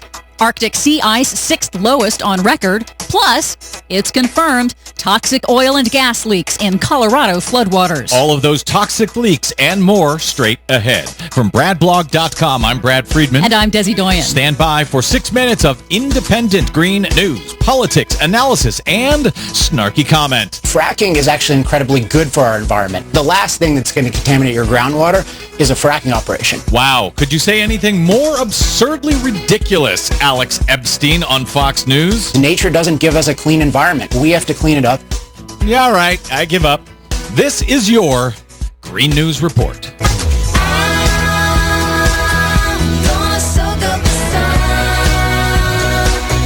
Okay, Desi Doyen, the climate change denialist industry is flipping out in advance of this UN IPCC report coming out next week. They've even gone so far as to create this phony report by something they call the NIPCC, a non-peer-reviewed study by a couple of fossil fuel industry folks on the right. Fox News is even reporting that report as if it is legitimate. It's amazing to watch here. I know. It would be truly laughable if it weren't so tragically uninformed. And it would be laughable if it was only Fox News, but no, we're seeing the nonsense on Fox News repeated inside the U.S. Congress. Yeah, but it wasn't too surprising to see Republican climate science denial and support for coal on display at a House hearing on Wednesday. Here's the reality of temperature changes over the last 40 years. No increase in temperature. Really? Who knew? Yeah, that was Republican House member David McKinley of Coal State, West Virginia, patiently explaining climate science to physicist and new Energy Secretary Ernie Moniz and air quality expert Gina McCarthy, the new administrator of the EPA, on how they and the world's scientists just don't understand climate science. But both McCarthy and Moniz were blunt in this hearing about the reality of climate change and the critical need to reduce emissions. Here are some excerpts from the testimony of Energy Secretary Moniz. The threat from climate change is real and urgent, and the basic science behind climate change is simple. Carbon dioxide makes the Earth warmer, and we are emitting more and more of it into the atmosphere. Every ton we emit now irreversibly commits our children and grandchildren to the risk of climate disruption. We have to act in this decade. But surprisingly, the science-denying Republicans who dominate the committee were a bit muted in their science denial and instead denied reams of economic data that show pollution regulations help the economy. Republicans predicted dire economic impacts from any attempts to rein in coal pollution. The focus on economic attacks appears to be a new strategy from Republicans to hide their anti-science beliefs because it just doesn't fly with younger voters. Meanwhile, it's official. After a flurry of desperate propaganda from the climate change denial industry, Arctic sea ice at the North Pole continues its clear long-term melting trend. Now that the Arctic summer melt season is over, the actual data shows sea ice this year is the sixth lowest on record. That's better than last year's record low, but sorry deniers, sixth lowest on record does not equal a recovery. I'm confused. Rush Limbaugh said just this week that Arctic ice is at an all-time record high. Fox News said the same thing, and even Congressman David McKinley from West Virginia said in the hearings yesterday, The Arctic ice has actually increased by 60%. It's almost as if these people are just making stuff up. Yep. In Colorado, more confirmed oil and gas spills into the raging floodwaters. So far, at least one oil pipeline and one natural gas pipeline have ruptured for sure. 3 natural gas wells have leaked into the floodwaters, and one oil storage tank ruptured and dumped over 5,000 gallons into the Platte River in Nebraska. That's what we know so far. And I expect we're going to learn more as the floodwaters recede. Talk about costs of global warming while we don't yet know that this storm that dumped a year's worth of rain in about 6 days days in Colorado is tied to climate change. It's looking pretty likely, and it's looking pretty expensive. While we've been focused on the disaster in Colorado, biblical flooding has been hitting Mexico. Tens of thousands are now stranded in this flooded city. At least 250,000 people have been affected so far. Twin storms struck Mexico simultaneously. Tropical Storm Miguel on the Pacific coast, Hurricane Ingrid on the Atlantic coast, inundating vast areas of the country, causing widespread flooding and mudslides. 97 people confirmed dead so far. The magnitude of this is insane. The tourist town of Acapulco is completely cut off, and residents and tourists are stranded on rooftops with no food and no water. And then there was this. Crocodiles like this one have been hampering relief efforts. Crocodiles? In the streets. Not kidding. Unbelievable. For much more on that story and those we couldn't get to, please check out our website at greennews.bradblog.com. Please consider a donation while you're there to help keep the Green News Report on your public airwaves. Find us and like us at Facebook and follow us 24/7 on the Twitters at Green News Report. From bradblog.com, I'm Brad Friedman. And I'm Desi Doyen. And this has been your Green News Report. Sees the sun going down, and the eyes in his head see the world spinning round.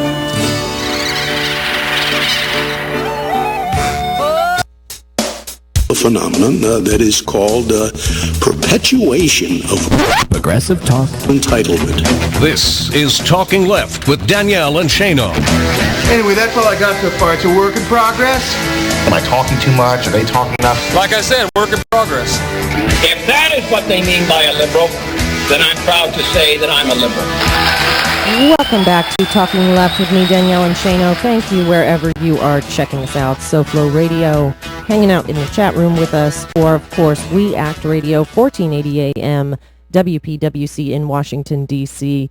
We were just talking about Ben Bernanke and his fear of changing fiscal policy because Congress is putting our economy at such risk. Mm-hmm. So he continued quantitative easing this week. The Fed buying United States Treasuries. Right. And essentially lending to ourselves. Yes. And essentially that news came out at 2 p.m. However... Exactly.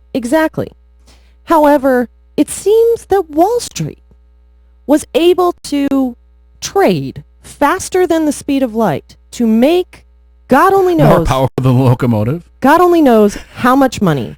There is a story everybody needs to check out over at nanexdebt.net. It's called Einstein and the Great Fed Robbery. And Eric Hunsader is on the phone with us to discuss this and explain it in a way that we can all understand. Eric, thanks so much for joining us. We really appreciate it. And, thanks for breaking this amazing news. Well, good morning, and thanks for having me. And you kind of set me up, because explaining something like this in easy terms is not easy. It isn't, but you have done a great job in this in the article. I have it printed in front of me, and I have to say, to explain what went on here in under 3 pages, somebody should give you a medal. Essentially, the speed of light is constant, right?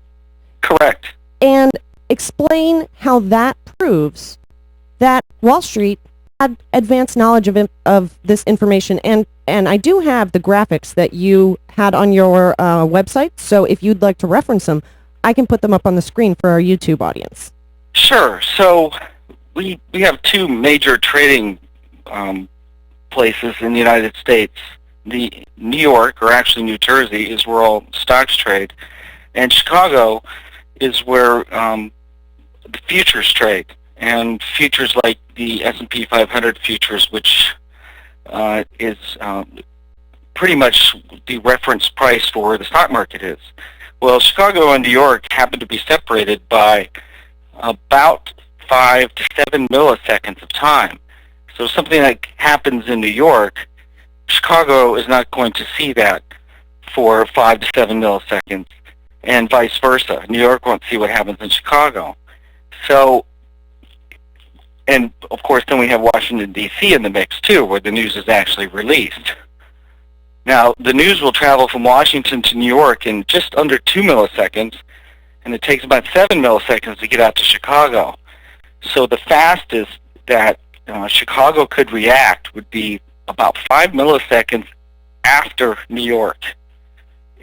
And what we actually saw in the data was that it reacted in the same exact millisecond. So essentially, the Fed released, I'm going to put up this graphic here for people, which is the map at nanex.net.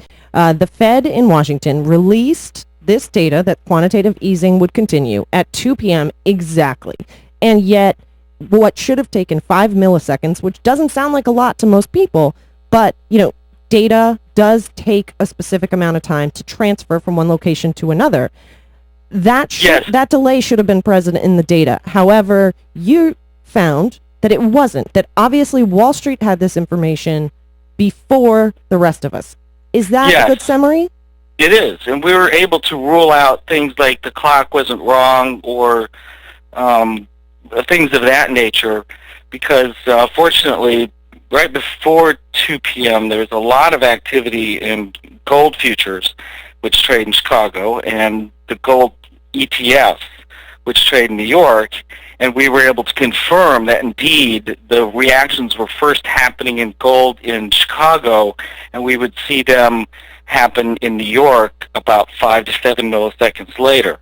So these are the same clocks that all of a sudden, 30 seconds later when 2 p.m. comes around, now we see the reactions in the same exact millisecond. It's pretty crystal clear. Right. And when you're talking Wall Street and you're talking, these computers that make millions of trades in seconds, the difference of milliseconds could be millions of dollars, correct? Well, in the first 10 milliseconds, about $1 billion worth of futures traded. So it was everything. Exactly. It was yeah, and the other thing going on here is first of all, this is the first time that Fed news has ever been immediately pounced on by Wall Street, ever. And a lot of that is because Wall Street can pounce on other news stories where the news it's an economic release where it consists of one number. And it's easy for a machine to say that number is good or bad. On something like a Fed announcement, it's very difficult to say for sure whether the announcement is good or bad. And certainly not enough confidence to put billions of dollars at stake. Right. I just want to remind everybody, we're speaking with Eric Hunsader of nanex.net about Einstein and the Great Fed Robbery. This may sound a little confusing for some people because we're talking about the speed of light and we're talking about milliseconds and trading futures and some complicated terms. But to put it as simply as I can, and Eric, please correct me if I'm wrong, essentially this says that our tax dollars went into continuing quantitative easing and that Wall Street was given the information early so that they could make $1 billion off of this fiscal policy decision. Is that a quick they summary? Didn't make $1 billion, but they certainly made a good return on that amount. It is a fair summary. And what's interesting is just this summer there was a lot of talk about how Thomson Reuters was giving out the University of Michigan consumer sentiment numbers 2 seconds early to high-frequency traders who were willing to pay large sums of money. And that was private information, really, and I don't have a problem with that. That's the American way. But here we have Fed news. They talk about this lockup room, and it just looks like a facade. Right. And this is our tax dollars. This is our money that's being spent on quantitative easing, correct? Yes, and that information that the Fed announces at 2 o'clock, that's for public consumption. I mean, this is not for, sneaking in the middle of the night, so to speak, giving it to some people ahead of time. That is not the American way. Right.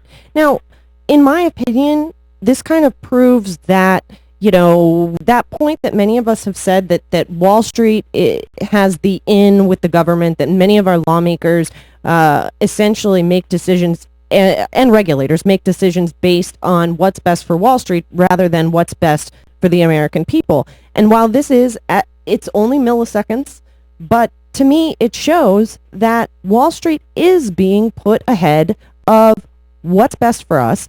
what's best for our economy, and our tax dollars are being spent to give them an edge in trading. Right. Yeah, I wouldn't focus so much on it's only milliseconds. It doesn't matter how much advantage it is. It's an advantage, period. Right.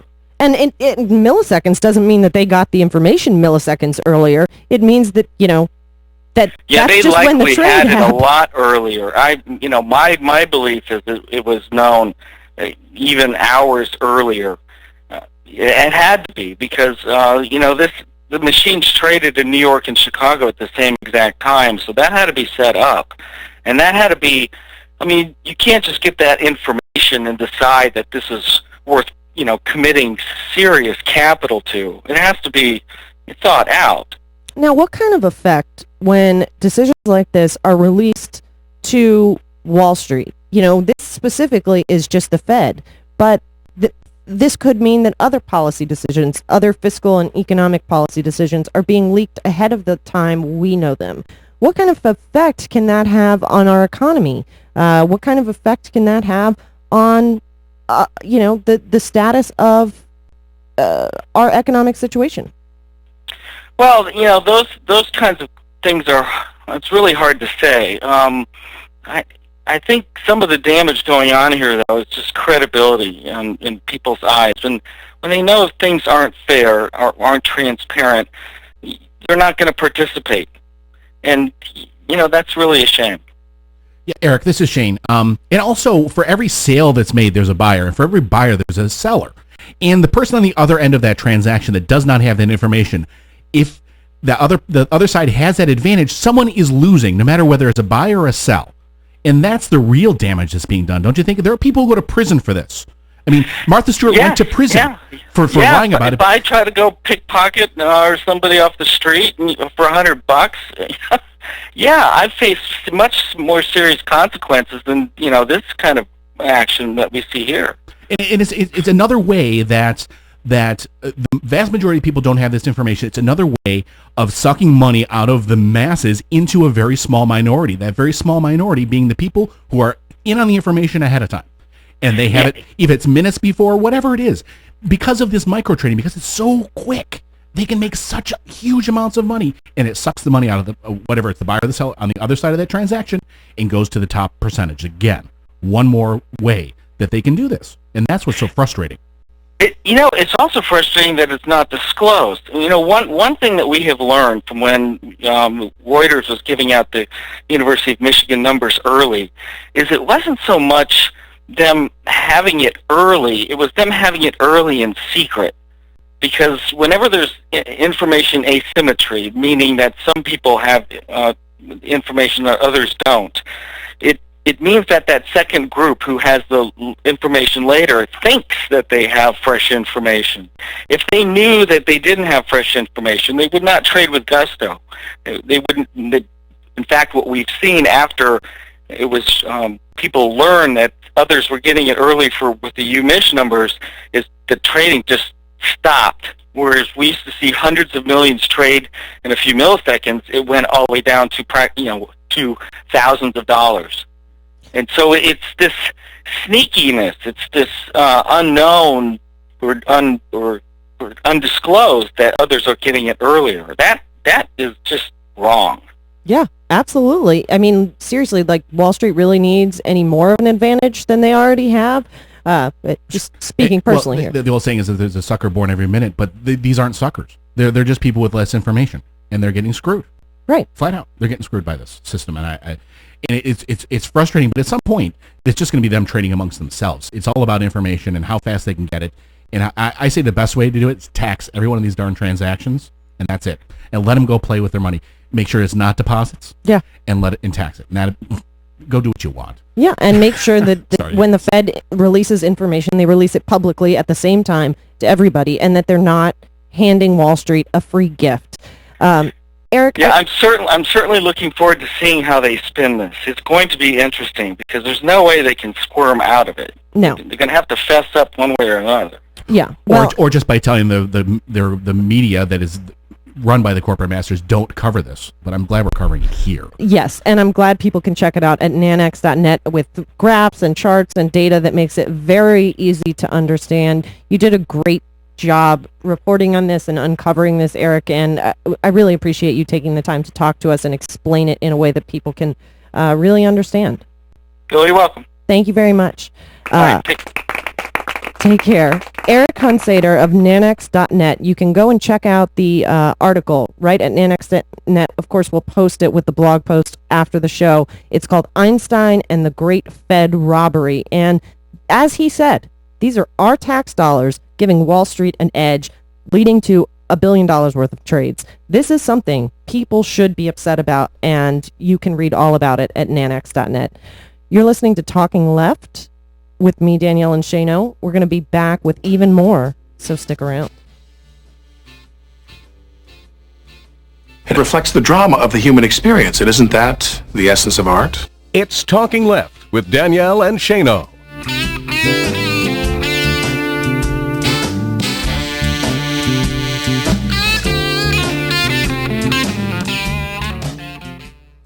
Rates, policy forms, and availability vary by state. Why spend more than you have to on your life insurance? Our free service can save you a fortune on your life insurance in just one short phone call. I'm Byron Udell, founder of AccuQuote. At AccuQuote, we monitor hundreds of top-rated life insurance products to find you the lowest prices. For example, a healthy 40-year-old can protect his family with $500,000 of 10-year level term for less than $21 a month. Rates for women are even lower. We even have term life policies that guarantee your money back even if you don't die. AccuQuote makes it easy to find the best values. Just call 800-654-2071. Since 1986, we've helped hundreds of thousands of people save a fortune on their life insurance. How much can you save? Just call AccuQuote at 800-654-2071. Call now for your free quote. 800-654-2071. That's 800-654-2071. I'm Jim Cook here at our Sam Adams Brewery tasting this year's Sam Adams Oktoberfest. Hit it, boys! Who wants some fresh Oktoberfest? This year's Oktoberfest is rich with sweet flavors like caramel and toffee. That is really good. Those unique flavors come from the 5 roasted malts in Sam Adams Oktoberfest. Ah, delicious.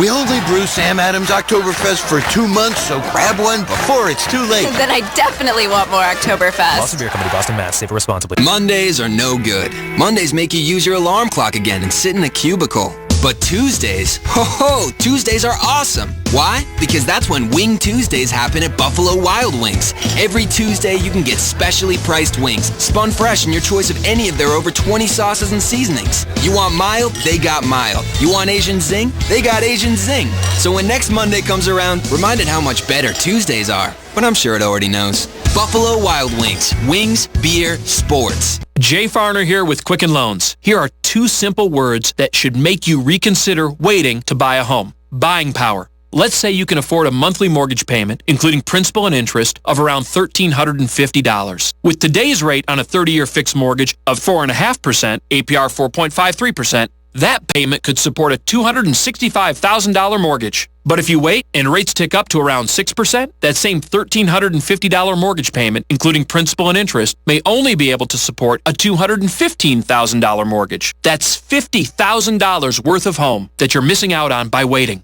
That's buying power. And for 3 years in a row now, J.D. Power & Associates has ranked Quicken Loans highest in the nation in customer satisfaction for primary mortgage origination. Give Quicken Loans a call today at 800-QUICKEN or go to QuickenLoans.com and maximize your buying power. For J.D. Power & Associates award information, visit jdpower.com. Payment example excludes taxes and insurance calls. For cost information, equal housing lender license in all 50 states and NMLS number 3030. As many as 7.5 million Americans have psoriasis, and many of them suffer in silence, hiding their itching, flaking, and discomfort. If you're living with psoriasis, your new life begins now when you call for a risk-free trial of Ceraderm. Ceraderm provides fast topical relief of skin psoriasis. Ceraderm helps to stop the itching, irritation, redness, and flaking caused by your psoriasis. Even if you've tried everything else, even if you've suffered for years, imagine living without discomfort and embarrassment, and without wearing long clothes to hide your psoriasis. We're so confident you'll love your skin after using Ceraderm that we're offering it risk-free. But you have to call now. Call 1-800-516-4382. That's 1-800-516-4382. Try Ceraderm risk-free. Call 1-800-516-4382. That's 1-800-516-4382.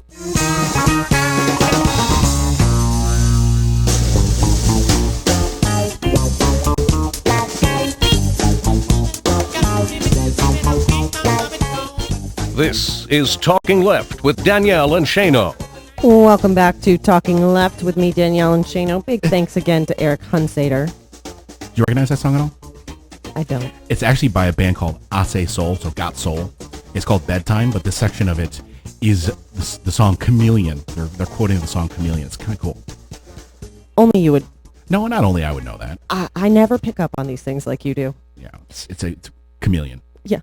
All right. Thank you for that, Shano. Chameleon. Plenty of people done it. It's a great song. Yeah.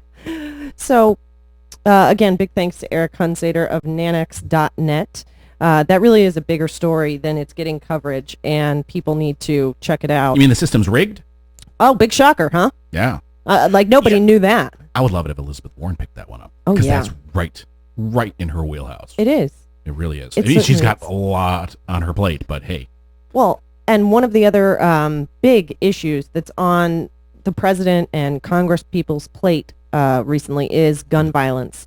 Of course, the D.C. Navy Yard shooting and 2 other shootings in Chicago. Mass shootings. Right, in the matter of a week, including a 3-year-old that was shot, thankfully survived. But it brought up a big question, specifically this Navy Yard shooting, of how did this guy, who obviously had a history of mental illness, he was on drugs for, medication. Prescription Thank medication. you. For treatment. How did he, A, get these guns and weapons, and B, get the secret clearance required to get into the D.C. Navy Yard? Okay. Well, Reuters did a little digging, and it turns out that if you have secret clearance, this is not top secret, but this is information, this is a clearance that could lead you to gain information that is, important to our national security. And not publicly available. Right, dangerous information, or important, could be dangerous. If in the wrong hands. And it turns out that once you have that secret clearance, you do not have to be recertified, and you do not have to face another background check for a decade. Wow. A decade. Even if you lose your job with the government. Unless you are out of work for 2 years or more, that you do not use that secret clearance, it just stays valid. So, this guy, Aaron Alexis, who orchestrated this horrific shooting in D.C., he had secret clearance from working with the military, from being enrolled in the military. Right. He was let go from the military based on let go. What discharged. Kind of, discharged, but it was kind of you have to go. It was honorable, yet at the same time not. What was the status of that discharge? Essentially, I'm sorry, I don't have that in front of me, and I don't want to. I know it was under circumstances because there had been some run-ins with the law where he was arrested, not convicted. Right, he fired a gun through the ceiling. And also shot out someone's tires. Right. So in other words, they said, you are a liability, so you need to leave, but at the same time, we're not going to ding your record too badly. Exactly. So in trying to save him face and then he can go out and get another job. Which he got with a military contractor, subcontractor. So there's a disconnect in between trying to separate someone from military service without harming them too much. And at that point, there should have been also you lose your clearance. Right. But there wasn't. Well, and here's the scary part. Even though he had been arrested for those offenses are not turned over to the agencies that monitor his secret clearance. They don't, those agencies don't talk to each other. And was this a government agency or was it a subcontractor? For some reason, I thought his clearance was done by a contractor as well. I don't know. Initially. Yes. But he... In other words, the system's messed up. The system's very messed up. And Hagel's now looking at this. And after the Fort Hood shooting, The Army changed their policy for this so that if somebody is convicted of a crime or if somebody is treated for mental illness, that the people who monitor their secret or top secret clearance are notified. So far, the Navy has not done that. And when asked about it, Department of Defense officials said, quote unquote, we're still working through some of the privacy issues. There are privacy. I mean, medical records are private. You know, Right, but this is the same problem we have with gun control in general. Right. Yeah. And the thing is that you especially have the Second Amendment nuts, the extremists, that everyone should have a bazooka if they want one, no matter what. They put up essentially a very high hurdle. When they say this is all mental illness, and it's not. There are many causes to everything that occurs. It's all mental illness, and if you really want to deal with it, then get rid of the HIPAA laws when it comes to mental disease. And no one's going to do that. Essentially, open up all of your medical records when it comes to anything that could possibly, and these are the types of records that you would like to keep private between you and your doctor. Of course. And perhaps your family or whomever it is you seek counsel from. You don't want this to be public information. They say, well, if you want to fix this, make it all public. And there's another way to go about it. And I would love to see this debate go on, to see them go crazy. When you go, and I understand a gun is under the Constitution, a car isn't, but in order to operate a car, you need to have an eye test. If you want to buy a gun, it's not that everyone can see your medical records and that they should be all public or in a database. Not everybody can see your eye test at the DMV. Right. You have to take an eye test. You have to get a psych eval to purchase a gun. I think that's fine. And you know can what? you imagine them going, what? Well, even more so, if you have secret clearance, that you have access to national security information or dangerous weapons or whatever the case may be that secret clearance gives you access to, I think you should be monitored a little more closely. That if you're shooting at your neighbor, shooting out tires and being treated for mental illness, perhaps somebody may want to look into that. Perhaps. Just saying. It is, our national security and possibly people's lives at stake. And they are working on this. Hopefully. They need to speed it up a little bit. Yes. Anyhow, that's my rant on that. You're listening to Talking Left with me, Danielle and Shana. We have lots more in store. And remember, if you're in the D.C. area, go down and check out the Black Love Festival over on Martin Luther King Ave in Anacostia. We'll be back right here with more, so stick around. They're messing with my shows! It's Talking Left with Danielle and Shana.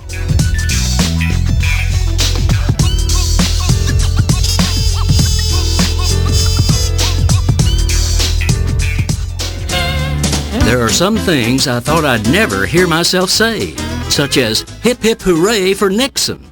That would give me a tongue cramp if I tried to say it about Tricky Dick, but this burst of praise goes out to the governor of Missouri, Jay Nixon.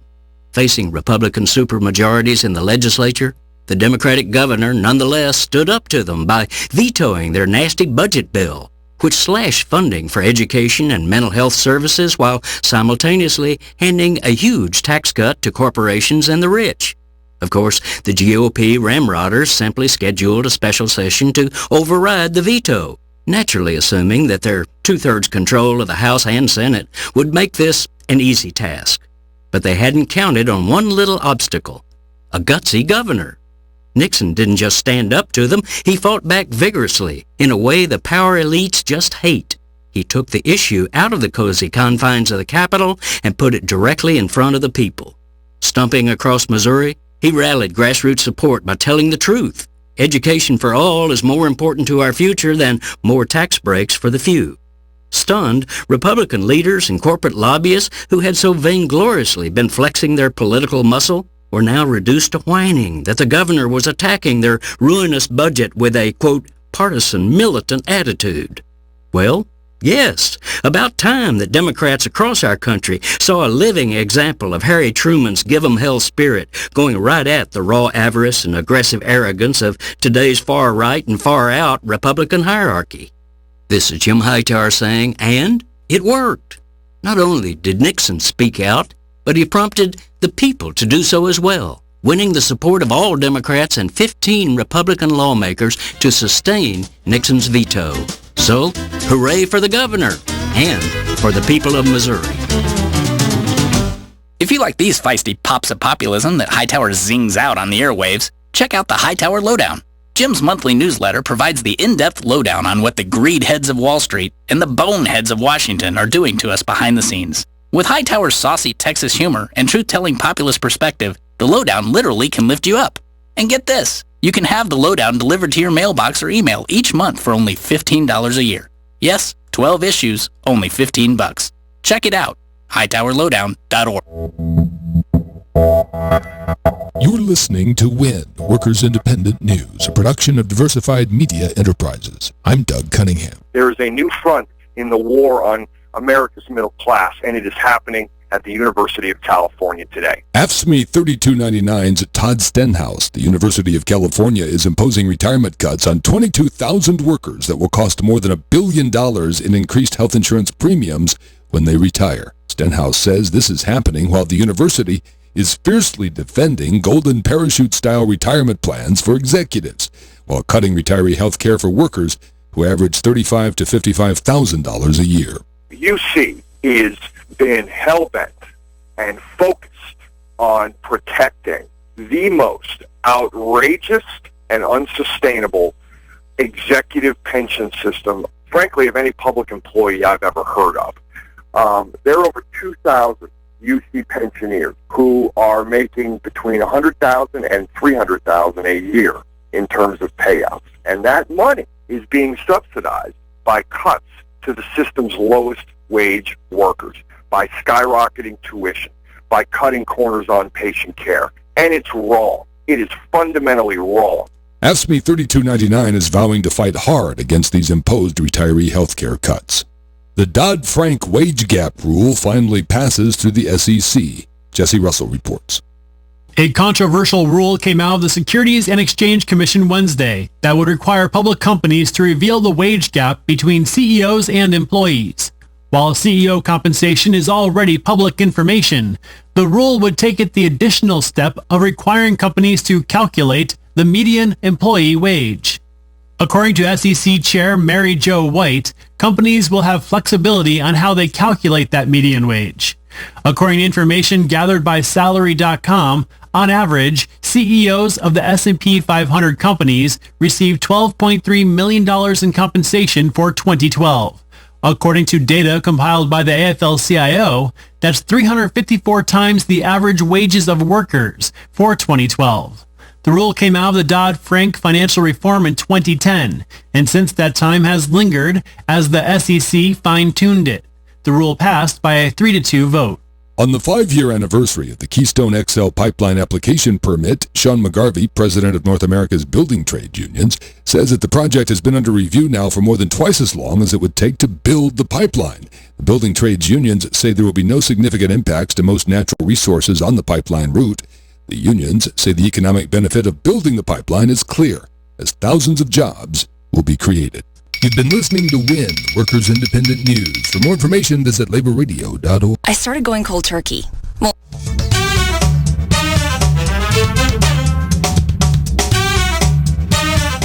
This is Talking Left with Danielle and Shano. Welcome back to Talking Left with me, Danielle and Shano, and we are very excited to speak to the one and only Kimon Freeman, co-owner of We Act Radio, down rocking the community at the Black Love Festival. Kimon, tell us what's going on in Anacostia and why people need to get their butts down to D.C. Well, it's always an honor to speak to you and you guys as the most politically correct program on We Act Radio. Thank you for having me. We're really setting up. This is probably one of the most authentic community events in the nation's capital, primarily because we have traditionally been the largest AIDS mobilization in the nation's capital. And for those who don't know, D.C. has a disproportionate amount of AIDS infections, by and large because of our lack of voter representation in Congress, because we was exposed to, funding was prohibited from being given to our news change programs, and this prohibition was nowhere in this country where it was effective because Congress dictates what goes on inside D.C. And that's on a national scale. On a local scale, what people should be concerned about what's going on is that we are east of the river. It's the last frontier of gentrification in the city. It's a land grab going on here. There's a lot of developers eyeballs in Anacostia. So for those who are not able to afford the astronomical, the rent is too damn high in D.C., they need to be focusing on what's going on east of the river. we are here raising a flag because for the remaining people who are here, we're trying to make sure they don't get displaced. But as a community event, we're featuring music, poetry, and information that's critical to our survival. Because for those who don't know, the National Security Agency, the federal government, Verizon, they're all in cahoots against the working man, and we're here to represent the working class and want to make sure that we are doing what we can to inspire, enlighten, and empower the working class community in the nation's capital. So this is a celebration, the true authentic labor celebration for all those who work for a living and want something better for their kids, and this is a free opportunity for them to come out and enjoy themselves. Kimon, you literally just gave me goosebumps. I love your passion and your inspiration, and you've been behind this Black Love Festival before. This isn't the first time DC has seen this amazing event, but this is the first time We Act Radio is involved and taking part. How can people get involved? I have the address as 2120 Martin Luther King Avenue, and it's going on until 6 p.m. tonight. Where should people go? What should they do? How do they come and take part in this amazing event going on today? Well, first and foremost, we're honored the Curtis Chevrolet donated the space to the parking lot of the Big Chair. We are literally at the biggest chair in North America performing on the Big Chair. That's so awesome. It's quite a spectacle to see. So, yes, we're at the chair, but it's time for people to stand up, so we've been sitting down for too long. And what we're doing here is that it's the first time that We Act Radio sponsored the event. I'm glad to have them on board as well. My partners, Alex Lawson and Cliff Shepton. And for those in the sound of my voice, they should support the Black Love Festival because the Black Love is about the sum total of all the colors in the universe combined. It's not exclusive, it's inclusive. It's for everybody, and it's for as far as I'm concerned, everybody should love and respect each other's culture. And this is a celebration of black culture, black music, and the people who have brought you so many wonderful things like hip-hop and jazz. This is what we're here to celebrate, and we want to make sure that the most displaced people in America is able to survive and still have a place in the nation's capital. And people who are not able to physically join the event can support us by going to weactradio.com, switching over from that dirty fossil fuel energy company and switching to an ethical electric. And I wanted to make sure that people know that whenever they do that, at no cost to them, that is supporting the independent media, supporting community events like this, and supporting the work that you guys are doing as well, because we have to have independent media and a platform that we control to speak truth to power. Kimon, thank you so much. I hope everybody comes out and joins the festivities. You are amazing, my friend, and you never, ever, ever cease to amaze me. Thank you. I'm only a reflection of your hard work and your content. This platform won't be nothing without your qualitative content. And as we always say here, We Act Radio, do something. That's right, and you guys are. Thanks, Kimon. Have a great event, and we'll talk to you soon. Peace and blessings. One love. Back at you. Kimon Freeman, everybody, live from the Black Love Festival, which he said, and just remember, this is a celebration of all cultures, of everybody coming together, and everybody should love everybody. It's such a simple phrase. He really did give me goosebumps. Yeah. I got goosebumps. He's an inspiring guy. He is. Flat out. I mean, he doesn't just talk. He walks that walk every single day. We've seen him in situations, and we're not going to tell all the stories, but he is the real deal. Yes. Just an inspiring leader. And what We Act is doing and getting involved with the community there in Anacostia is inspiring as well. It really is. They are a member of that community. It is a community radio station. Right. It's an awesome place. Right. There's a lot of issues going on around our nation, and a lot of them are represented right there in Anacostia, which doesn't have representation. Exactly. Amazing. There's high poverty rates. There's that gentrification that Kimon was just talking about, which I hate that word. It's a nice way of saying pushing people out and making housing unaffordable. Yes. So that companies like Walmart can come in and not pay a living wage. And it's nice to see. And not paying the living wage leads to the fact that people can't afford housing. Right. I mean, it's a vicious cycle of the corporations coming in and sucking the life and the culture out of community. Right. Standing up for that culture is what We Act is doing. All cultures, and I just love it. I do too. Yeah. I'm very proud to be part of that station. And hey, George Rodriguez, I am very proud to be part of SoFlo Radio as well, because he's doing the same thing down there. A lot of those same issues are represented in a lot of communities down in South Florida. And guess what? That that lovely word of gentrification. The same thing's going on down there in Miami, in Homestead, in Dania, where the casinos and the Walmarts and everybody's coming in to push low-income people out of the neighborhoods. Right. Here's a better idea. If you want to make more income off of your property, pay people more money. Yeah. What do you know? Then it all rises together. Yeah. Instead of just pushing people down and out of the way. Right. And then outlawing homelessness. Right. When you cause it. It's frustrating, but it's all related. But we're working on it. Right. But these issues are all related. Our representation, the shootings we were just talking about, the poverty rates, as Kimon was talking about, the AIDS rates, and all of these issues are related to people. Poverty. Yes, Period. People not getting paid a living wage, not getting access to the health care that they deserve, and our Congress focusing more on helping Wall Street and starting wars than they are about helping people in impoverished communities like Anacostia, like the areas of, low-income areas in South Florida.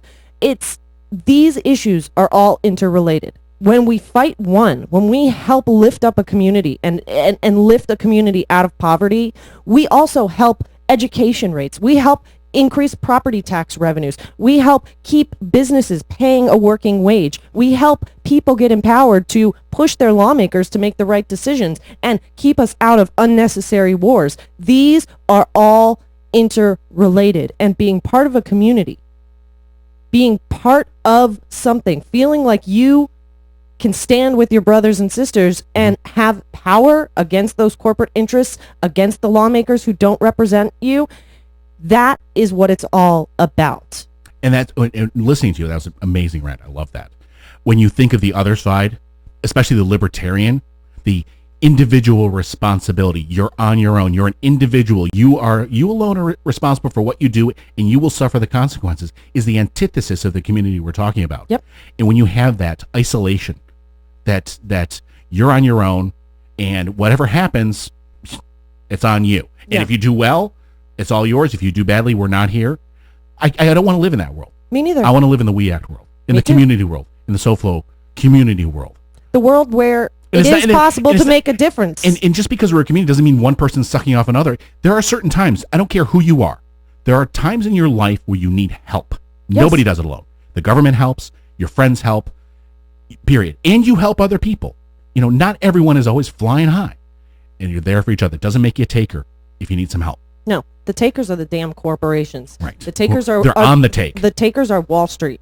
The takers are Congress people that are getting bought off by big oil and, investors. Right. Those are the takers.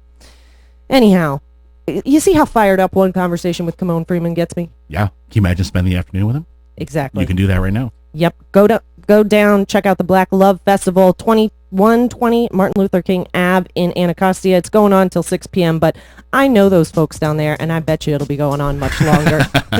Those are good people. Go hang out with them. You're listening to Talking Left with me, Danielle and Shano, and there'll be more in just a few minutes. Stick around. That was super fun. It's Talking Left with Danielle and Shano.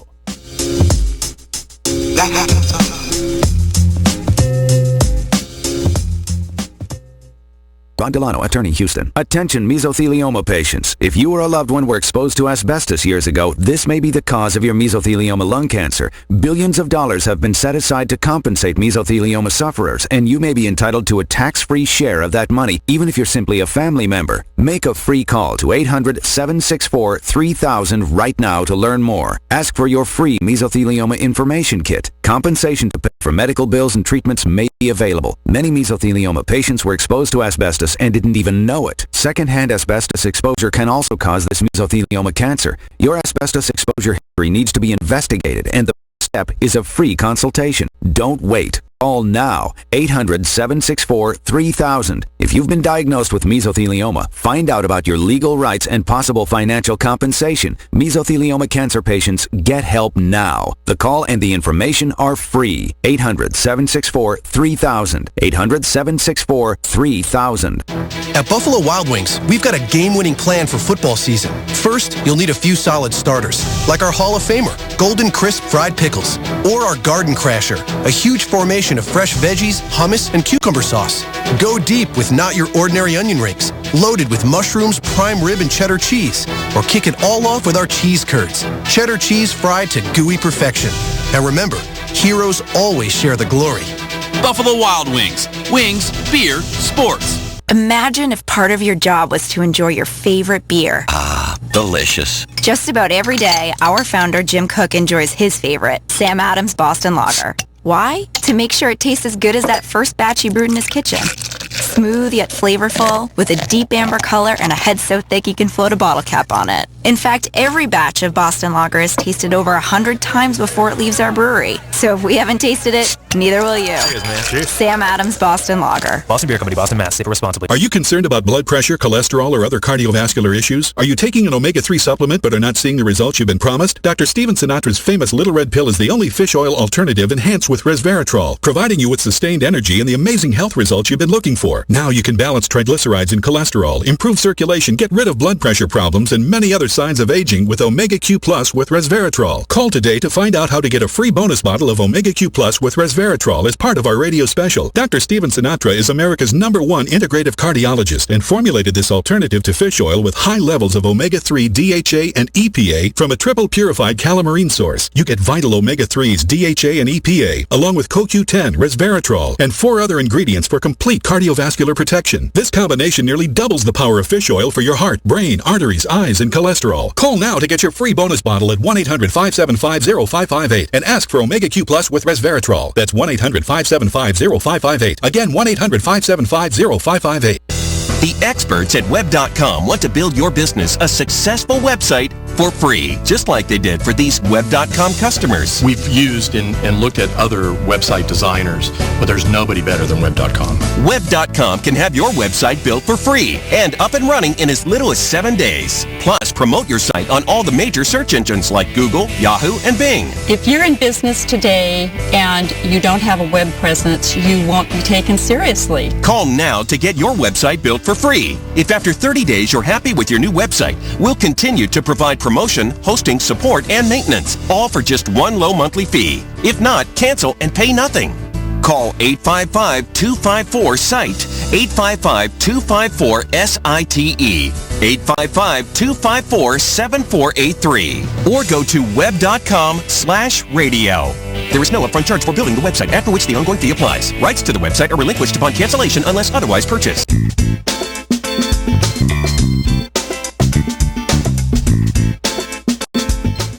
This is Talking Left with Danielle and Shano. Well, welcome back to Talking Left with me, Danielle and Shano. Big thanks to Kimon Freeman for getting me all fired up. He is amazing, and everybody down there at We Act is amazing. Speaking of that community, a lot of people who practice religion do so because they appreciate that community. There are definitely those that use religion as a weapon. Sure. And try and use it to validate, justify their hate for others, their small-mindedness. But many don't. Yeah. Many use it as a sense of community, as caring for those who have less. That is the foundation of all the major religions. Yeah, a little bit. Taking care of the least among us. So it's nice to see that Pope Francis, the leader of the Catholic Church... He's getting a lot of fans. I got to say, I am one of them. I would have never put myself in the list of fans of the Catholic Church for many reasons. Remember, separate the man from the church. Right. Which I understand Catholics don't, but he is one man. Right. But what he is saying, yes. In just his 2 most recent statements that make me go, heck yeah. The first being that the Catholic Church has grown too, quote, unquote, obsessed with social issues like abortion, birth control, and gay marriage. Hey, conservatives, maybe you could take a lesson from this, just saying.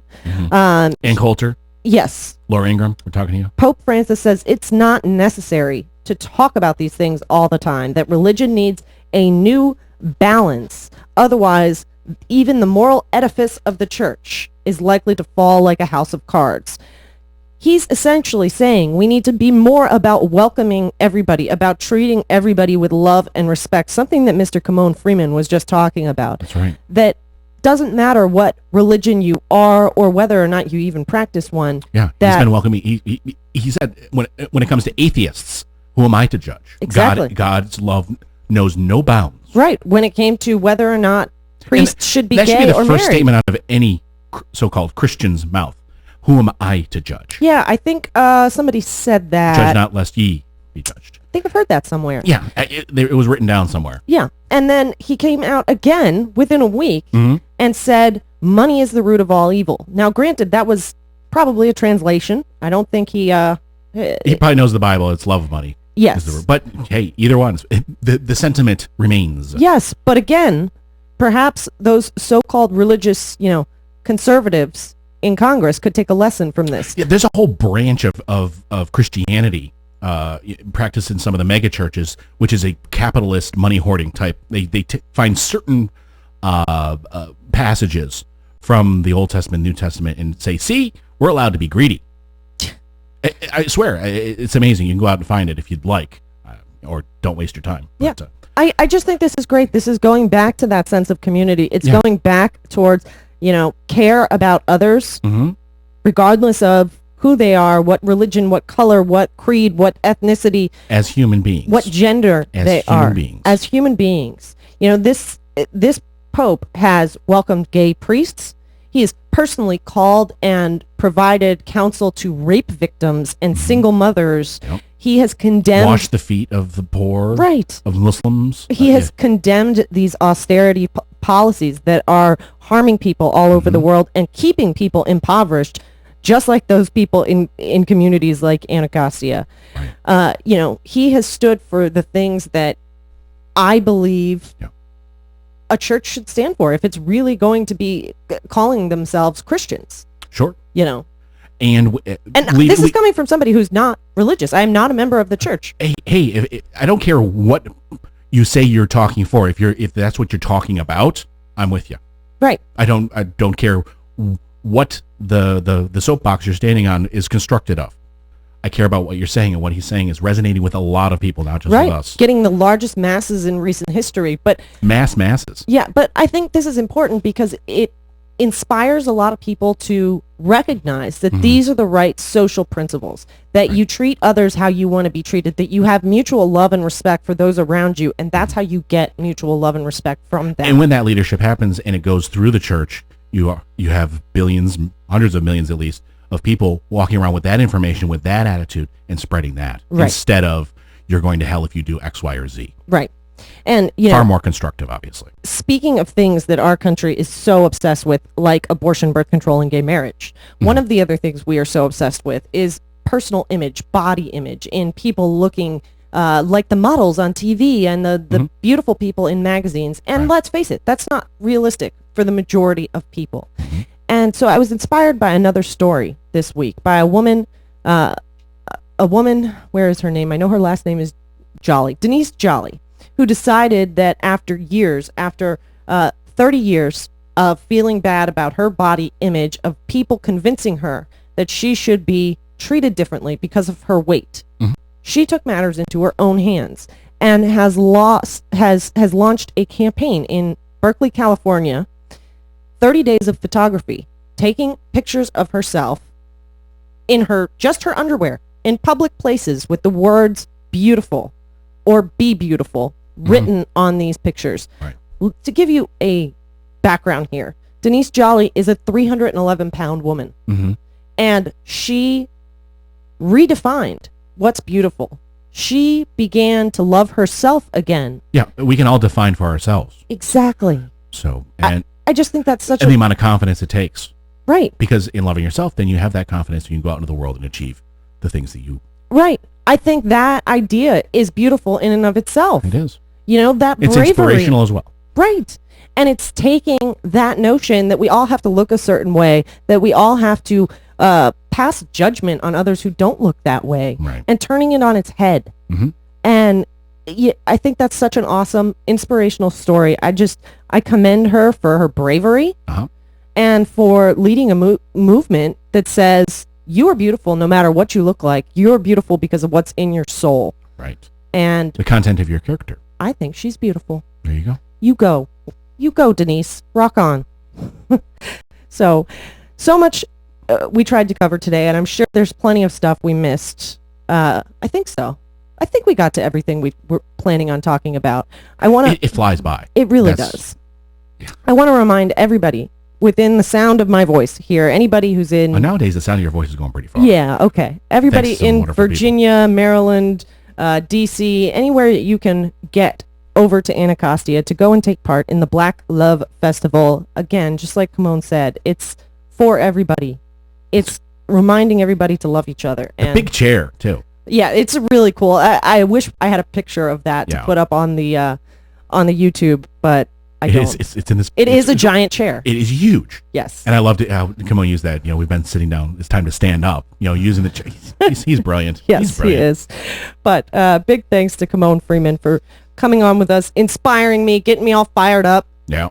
Big thanks to our other guests, Desi Doyen. You can check that out at the Green News Report, greennews.bradblog.com. Justin Duckham did a great job. Yeah, and he may be here next week. Maybe filling in for us because we may have to actually work. Yeah. We can't play in our studio like we like to. No, just for one weekend. Yes, but go and show Justin some love on Twitter at jduckham. And Eric Hunsader of Nanex.net. That is a big story. Yes, and when you read that story, read it, see what you think of it, but post it some places. Yes. Get it some. We need to get it some wider, acknowledgement. Right. In not just for the work that he did, but because this is a big deal. Right. I understand it's just milliseconds, but it's a big deal. Milliseconds. Because what it represents is not just the amount of money; it's the fact that there is a very small minority of people who have information that the rest of us don't, and they're making, not maybe in this one trade, but overall billions on it. Right. And it's sucking out of the masses. So. Right. Wall Street should not have information quicker than the rest of us do. It's just, that's not what our country should be about. Right. Right.